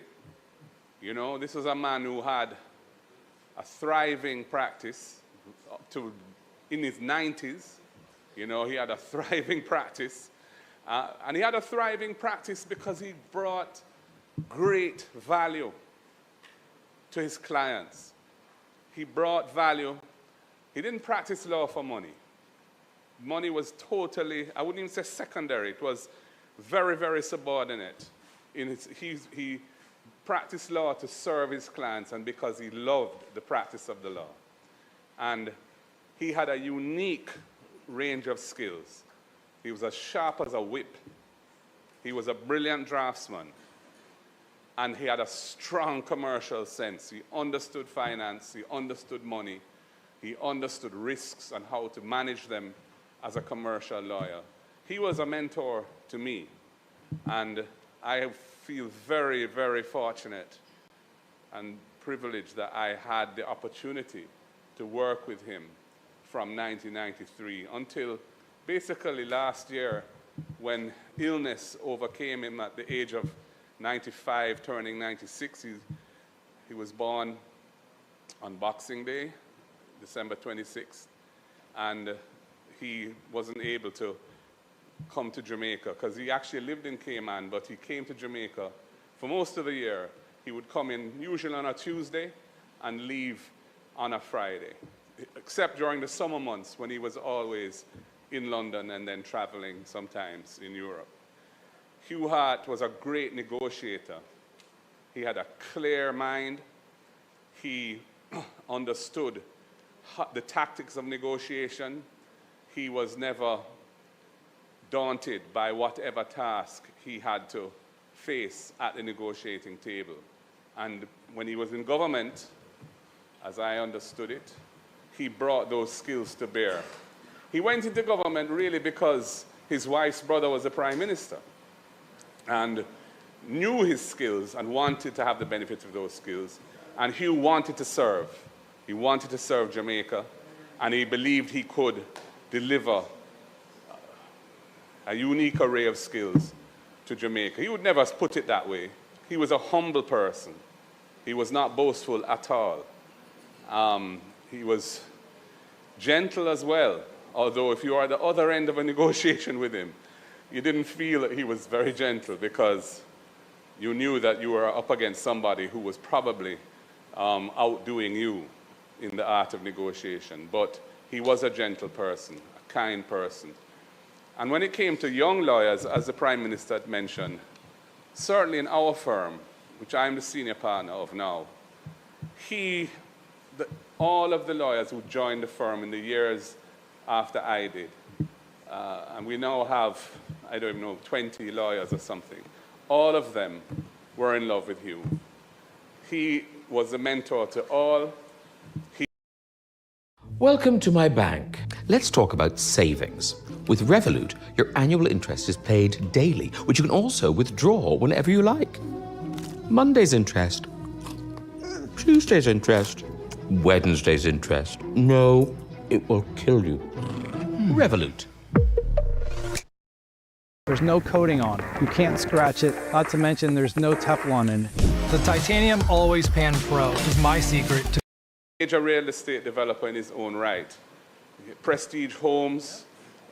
He and Frank Hall built a number of housing developments in Jamaica in the 60s, going into the 70s. And then when he moved to Cayman, he built several of the high-rise buildings in Georgetown, several residential developments in Cayman. And he was also respected and knew many influential business people across the world. You know, he was somebody who, you know, for example, when he was Minister of Mining and Energy and Jamaica was in problems, he could pick up the phone and he could speak to the head of major metal trading houses in Switzerland or wherever it would be, and they would take his call. And many of them became his good friends. And up to late in life, though he outlived most of them, you know, he had a close relationship with many of them. Hugh Hart, as I've said, is a one of a kind. And God bless him. He's such a special individual. Prime Minister, I thank you for your kind remembrance of him, your tribute to him. It was fitting of the man. Mine isn't really, but it's partly because I'm fairly emotional talking about him. His death is recent, and he was, certainly after my father passed on in 1996, Hugh was sort of the next person of that generation who I had a kind of special, you know, avuncular relationship really in his case. So it's a difficult thing for me to be speaking about him in here. But I'm glad that I've been given the opportunity to do so, because it is right that this Parliament should honor an exceptional minister. I think he achieved a great deal. He used to tell me a story that when he was minister, he would just get on with what he had to do. And he wasn't very familiar with the processes of government. And so the Prime Minister, Mr. Siaga, you know, some months into the life of the government, said to him, you know, Hugh, you have to come and tell me what you're doing. You know, I don't know, I haven't heard anything. He said, sure. So he went to see Mr. Siagas and started to list all the things. And he said, my God, you need a cabinet submission for this. And, you know, he was, well, you know, sure, well, we'll do that then. But he was just getting on with it and doing what needed to be done, you know. And that was the kind of person he was. He was impeccably honest and very, very capable. Somebody in whom a Prime Minister could have utmost confidence that the portfolio would be properly managed and that any challenges would be addressed in the best way they could in the circumstances. May his soul rest in peace. I should just close by expressing my condolences to his children, Lorraine, Justin and Belinda, and his sister Shirley, and all his close friends and wider family. May his soul rest in peace.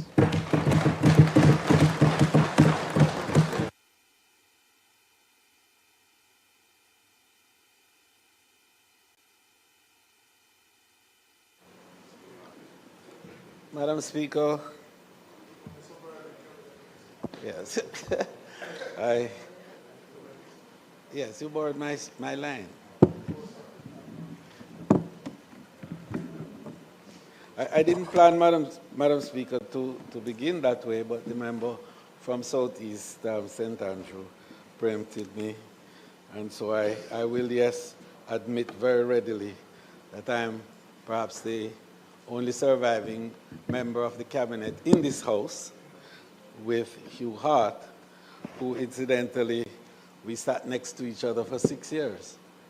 Firstly, when he was Minister of Mining, and then later when he became Minister of Mining, Energy and Tourism. So I rise today, Madam Speaker, with profound respect and sadness to pay tribute to a truly remarkable Jamaican, the Honorable Hugh Cecil Edmund Hart, OJ. His passing marks the loss of a devoted son of Jamaica, a distinguished attorney, a statesman of great integrity, and a public servant whose dedication shaped the trajectory of our nation's tourism sector, economic development, and public life. Certainly on behalf of all of us in tourism and all the related entities in tourism, the wider tourism fraternity, I extend my deepest condolences to his family, friends, colleagues, and all who had the privilege of working alongside him. Welcome to my bank. With Revolut, I can redeem airline miles from my Rev points, which I earn through everyday spending, from takeaways to household essentials. Was essential. Revolut.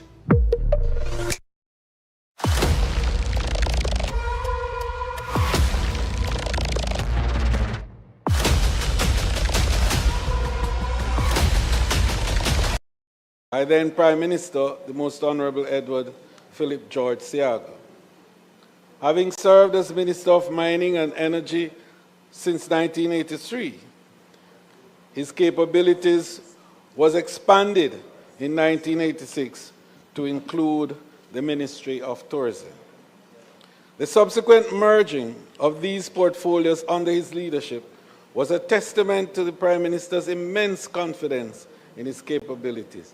And I can't forget that perhaps it is fair, Madam Speaker, to say that Hugh Hart was the only person in Cabinet who never had Mr. Seaga questioning anything that he did, because there was absolute confidence in the integrity of his effort, but more so the certainty of the outcomes of his actions.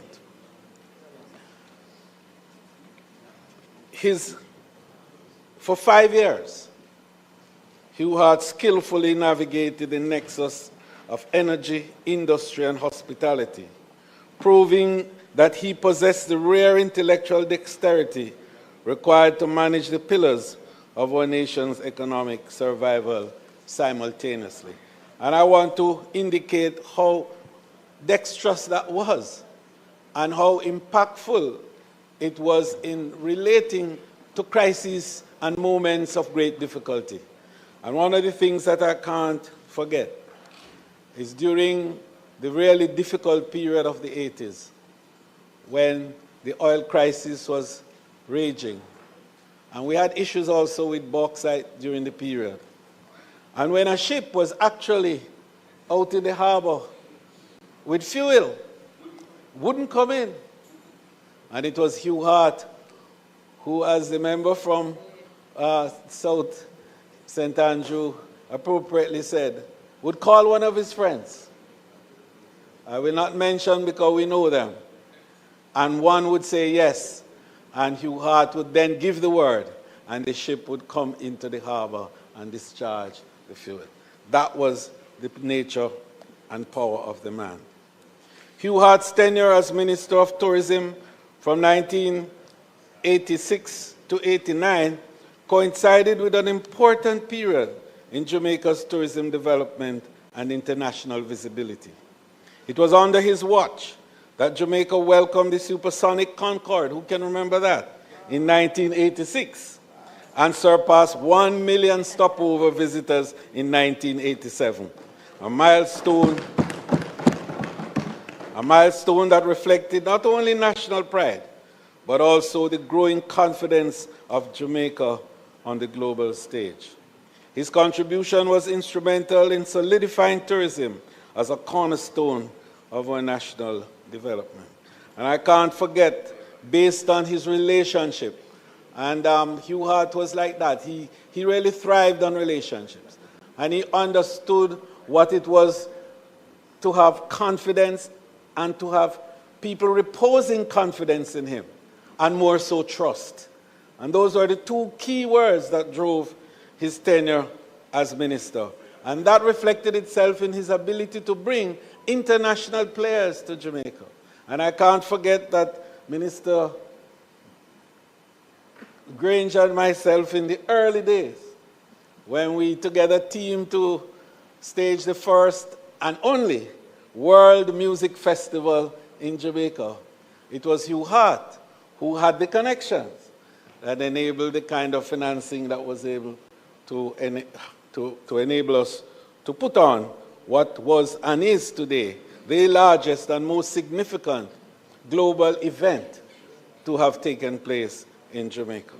But beyond that, Hugh Hart's contacts made it possible for our 1984 Olympic team. And a member in this house was a part of that team. Juliet Cuthbert, who was a silver medalist in that 1984 Olympics.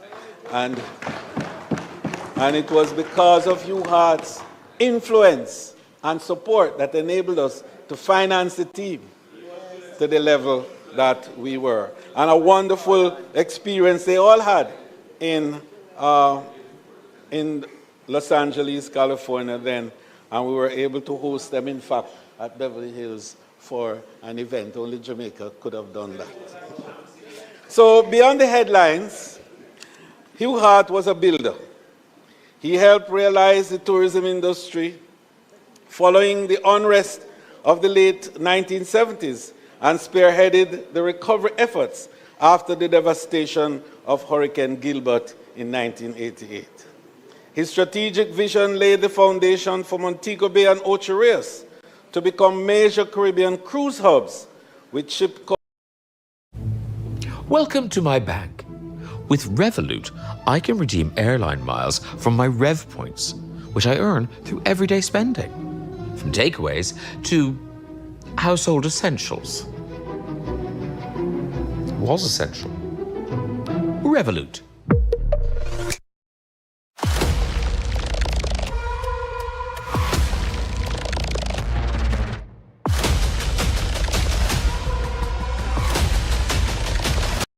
Was a daunting bauxite alumina crisis, yet he approached this challenge with integrity, seriousness, and thoughtful leadership. Working closely with Prime Minister Siaga and other technocrats, he navigated complexities of a brutal decade for the industry. He was instrumental in negotiating with multinational corporations and securing the 1988 reopening of Jamaica's largest bauxite refinery, as well as facilitating strategic bauxite purchases by the United States. These efforts were crucial in preserving a key pillar of Jamaica's economy during those turbulent times. In the energy sector, He steered the nation through IMF-mandated deregulation, volatile oil price shocks, and the pressures of meeting stringent fiscal targets. His stewardship was marked by a steady hand amid significant economic headwinds. Throughout his career, Hugh Hart was known for his discipline, dignity, and a leadership style that prized substance over showmanship. He earned respect across sectors, not just for the offices he held, but for the example he set through his unwavering dedication to duty. His contribution extended far beyond the halls of Parliament. His excellence as an attorney and leader in the private sector earned him wide recognition, culminating in the award of the Order of Jamaica in 2011 for his service to the bauxite, alumina industry, tourism, and the legal profession. As we celebrate the life and legacy of Hugh Cecil Edmund Hart, we honor a man whose character and dedication left an indelible mark on Jamaica. On a personal note, he was my mentor. He guided me through the early stages of my involvement as Minister of Tourism. Hugh Hart would call me almost every day, and after a puff of his signature pipe, he would then say, "Young man, you need to visit so and so and so." He remembered every name when he was minister, and he guided me through that process. And the Prime Minister is correct in his tribute by indicating that Hugh Hart understood that tourism was more than arrivals and receipts. It was building human capital and enabling two key words to always resonate: trust and confidence. And that is what has driven my process throughout the period. And that's why, on the international scale, as Hugh Hart did, Jamaica stands today tall and proud. So, to Hugh, my word, well done, thou good and faithful servant. To his family that survives him, Lorraine, Justin, Belinda, his children, his sister, Auntie Shirley Bailey, and the relatives and the friends, and we, the extended family. And indeed, the family of his late wife, Pamela Hart, who was Pamela Siaga, and the entire Siaga clan, and indeed, the other members of the Hart fraternity, Tony Hart, of blessed memory, and his family. They were cousins, yes. May they all find comfort in the great stewardship that Hugh Hart gave, the extent of his contribution to Jamaica and the world. He indeed added value. May his soul rest in peace and light perpetual shine on him. Thank you.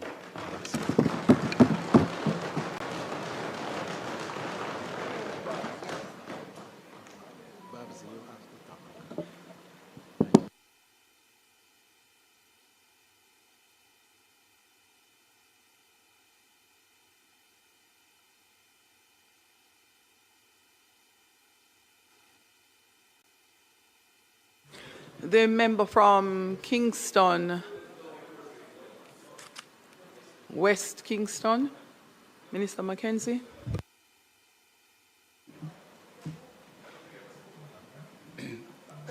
Thank you, Madam Speaker.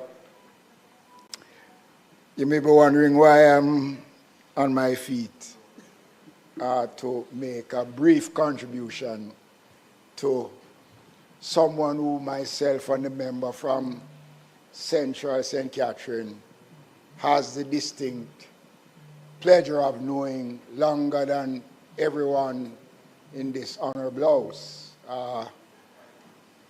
Since the early 60s. Welcome to my bank, Revolut, with its layers upon layers of protection, like quick selfie checks for big withdrawals, should anyone attempt to impersonate me. Entirely involved in the establishment of what became the most powerful political organization in Jamaica.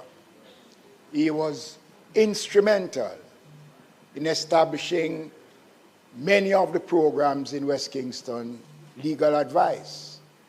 In the first year, when the West Kingston constituency hosted the Christmas charity ball at the then Myrtle Bank Hotel in downtown Kingston, Ewart was the man that was responsible for having Miriam Makeba coming to Jamaica to perform at the Myrtle Bank Hotel for the West Kingston charity ball in 1965. There are many other such achievements, and I speak on behalf of the people of West Kingston because we benefited significantly from his expertise, especially as a lawyer. And there are persons in the constituency that gain employment in his law firm that presently still works in your office. Yes, right. Yes, so that was a part of the UART establishment. One of the most important things that we will remember UART for in West Kingston, we were the first political organization to establish a trust, the West Kingston Trust. And some of the assets of the West Kingston Trust is the Tivoli Gardens Community Center in West Kingston that was built out of the establishment of the West Kingston Trust. Our cultural program, our sporting program, legally established under the guidance of UART. And is someone that I remember for his kindness and the respect that he demonstrated, especially to the people of West Kingston. There was never a disappointing moment in our relationship with UART. And I am happy that I had the privilege as a young man in meeting UART, working with him. He was humble. Huh? Yes, I am speaking also for Minister Grange, for the member from Central St. Catherine. But we have lost an outstanding Jamaican. And I know the people of West Kingston will remember him for his kindness.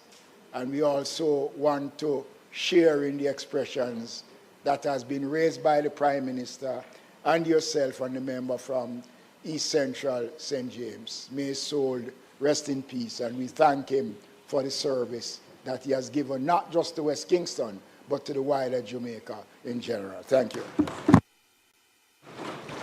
House Leader. Madam Speaker, just to close the tributes on Hugh Hart, I will say there's a couple of things, Madam Speaker. When you go to Monroe College, Hugh Hart, one of the names that is bandied about to indicate what young men should ascribe to be and for aspire to be. And for some of you who do not know, at Monroe, he was quite the athlete. In fact, winning the Olivier Shield, winning the DeCosta Cup with Lindy Delapena, and winning champs for Monroe. Winning champs as well. He did multiple sports, and in fact was inducted into, he did cricket, hockey, tennis, rifle, and was inducted into the Monroe College Hall of Fame in 2014. The members, Madam Speaker, have spoken about how well he did as Minister of Mining. As a part of his citation when he was inducted into the Hall of Fame, a story was read out that spoke of the fact that the alumina sector crashed during the 1980s. And Hugh, along with Prime Minister Siaga, led a delegation to the Oval Office where they met with President Ronald Reagan and persuaded the US to buy 3.6 million tons of Jamaican bauxite, which moved the annual local production to 6.5 million tons. They also bartered grain for another 2 million tons. And to speak of his negotiating skills, he then bargained with the Soviet Union to provide ladders for bauxite and aluminum. And you know, ladders became extremely popular. So his legacy, Madam Speaker, is beyond doubt. And no, I didn't, but yes, is beyond doubt.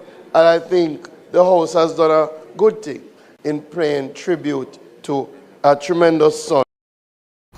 Welcome to my bank, Revolut, with its layers upon layers of protection, like quick selfie checks for big withdrawals, should anyone attempt to impersonate me. Not even close. Revolut. There's no coating on it. You can't scratch it. Not to mention there's no Teflon in it. The Titanium Always Pan Pro is my secret to House Leader? Suspect, standing orders. Sorry.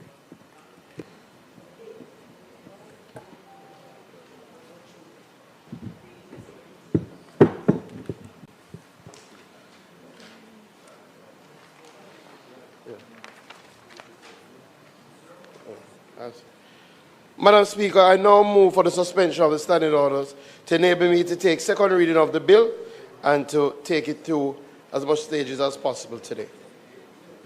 The question is that the standing orders be suspended to allow the minister to consider the bill and take it through as many stages as is possible today. Those in favor? Aye. Those against? The ayes have it, Minister.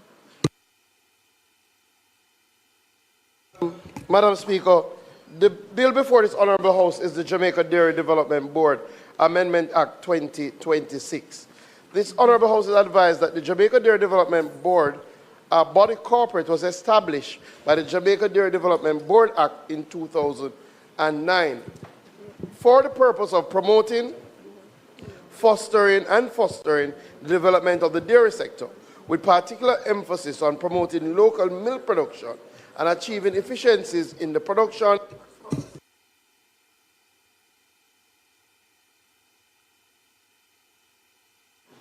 and other trade in dairy products pursuant to Section 4 of the Act. The board functions in the formulation of policies for the dairy sector and monitoring the growth of the sector, regulating the trade in dairy products, advising the minister on matters of general policy related to the dairy sector, and mobilizing resources for and on behalf of the dairy sector.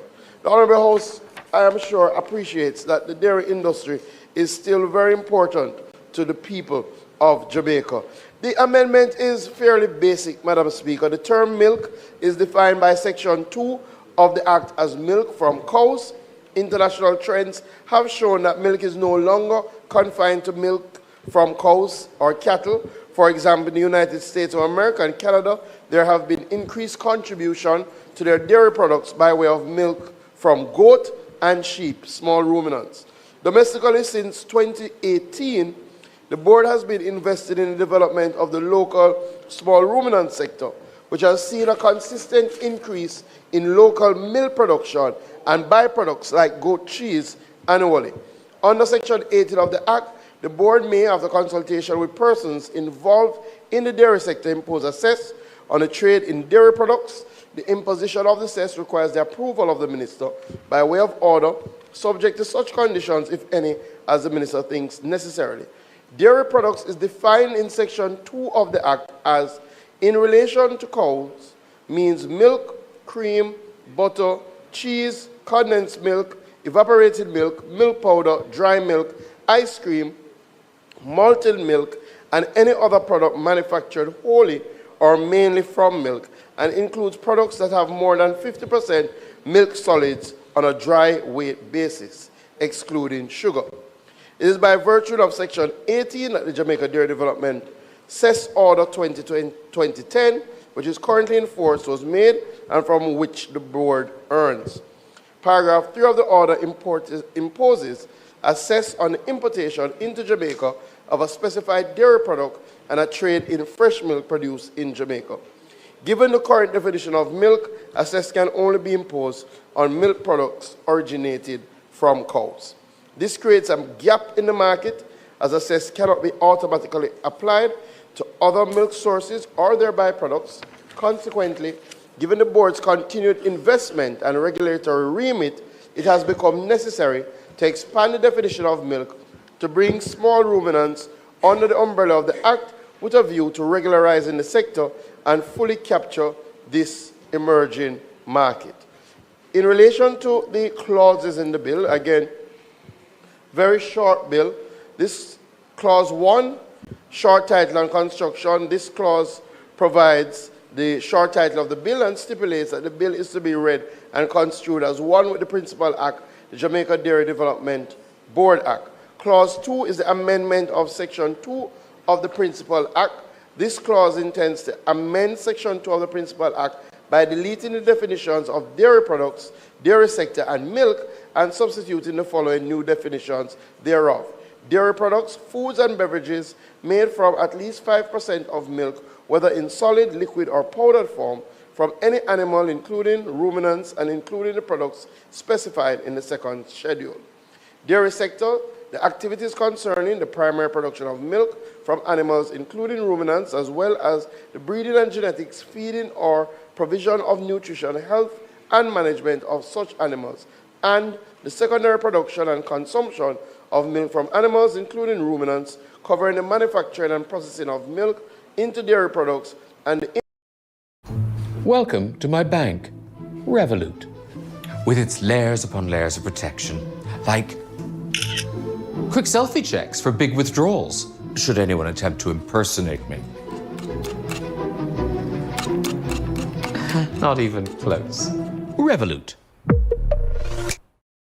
There's no coating on it. You can't scratch it. Not to mention there's no Teflon in it. The titanium Always Pan Pro is my secret.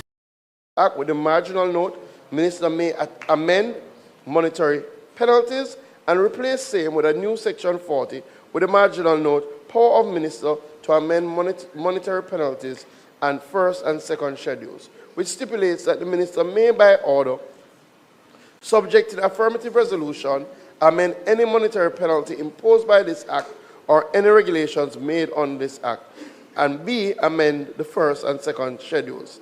Amendment Clause 4 deals with the amendment of the schedule to the Principal Act. This clause intends to amend the schedule to the Principal Act as follows: by renaming the schedule as the first schedule, by deleting paragraph 1, which deals with the constitution of the board, and substituting the same with the following.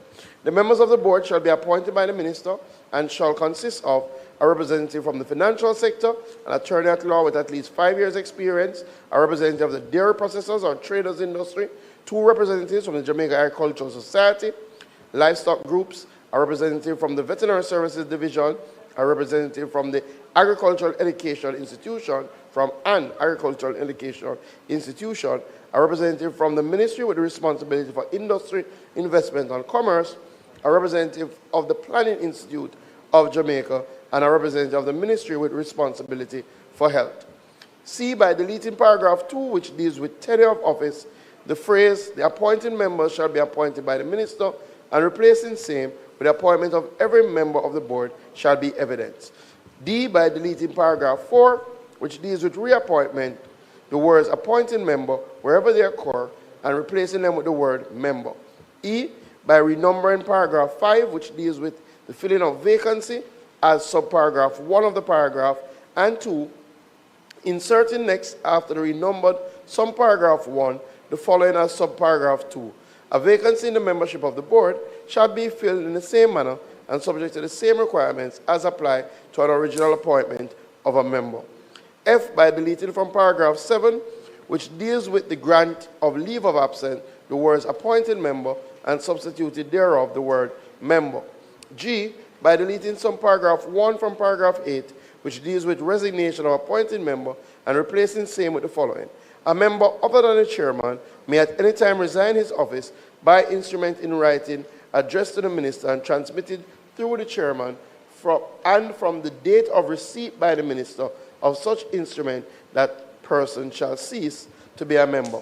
H, by inserting subparagraph 1 of paragraph 9, which deals with procedure and meetings, the words "and utilizing such modalities" immediately after the words "and on such days."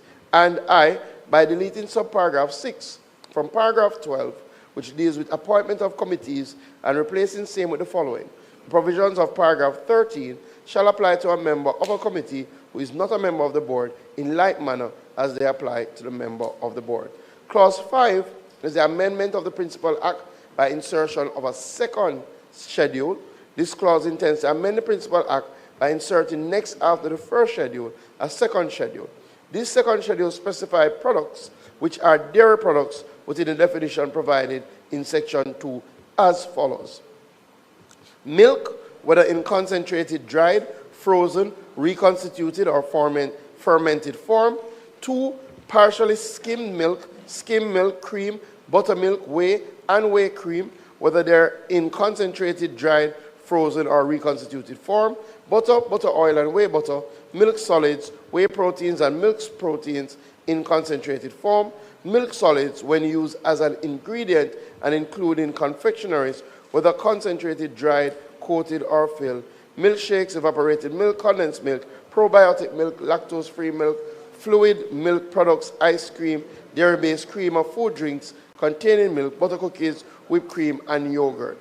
The memorandum of objects, the bill concludes with a memorandum of objects and reasons. So, Madam Speaker and members, what we're really doing is bringing this bill into the 21st century to ensure that we capture the definition of milk in the widest possible form and to do some cleaning up work of the provisions in relation to the board. I now commend the bill entitled the Jamaica Dairy Development Board Amendment Act 2026 to the House.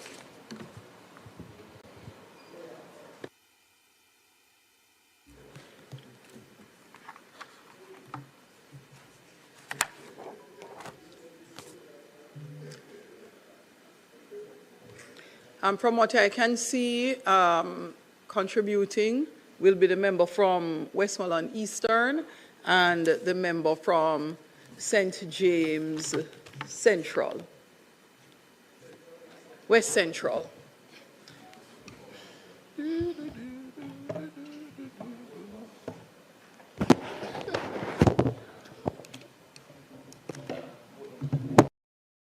Welcome to my bank. Let's talk about savings. With Revolut, your annual interest is paid daily, which you can also withdraw whenever you like. Monday's interest, Tuesday's interest, Wednesday's interest. No, it will kill you. Revolut. Hi, I'm Tom Sellers, 2 Michelin star chef here at Restaurant Story. These are the pans that I love to cook in, at home and...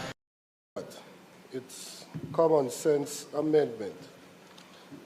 However, in thinking through the matter, one would ask, how will this improve milk production, milk output?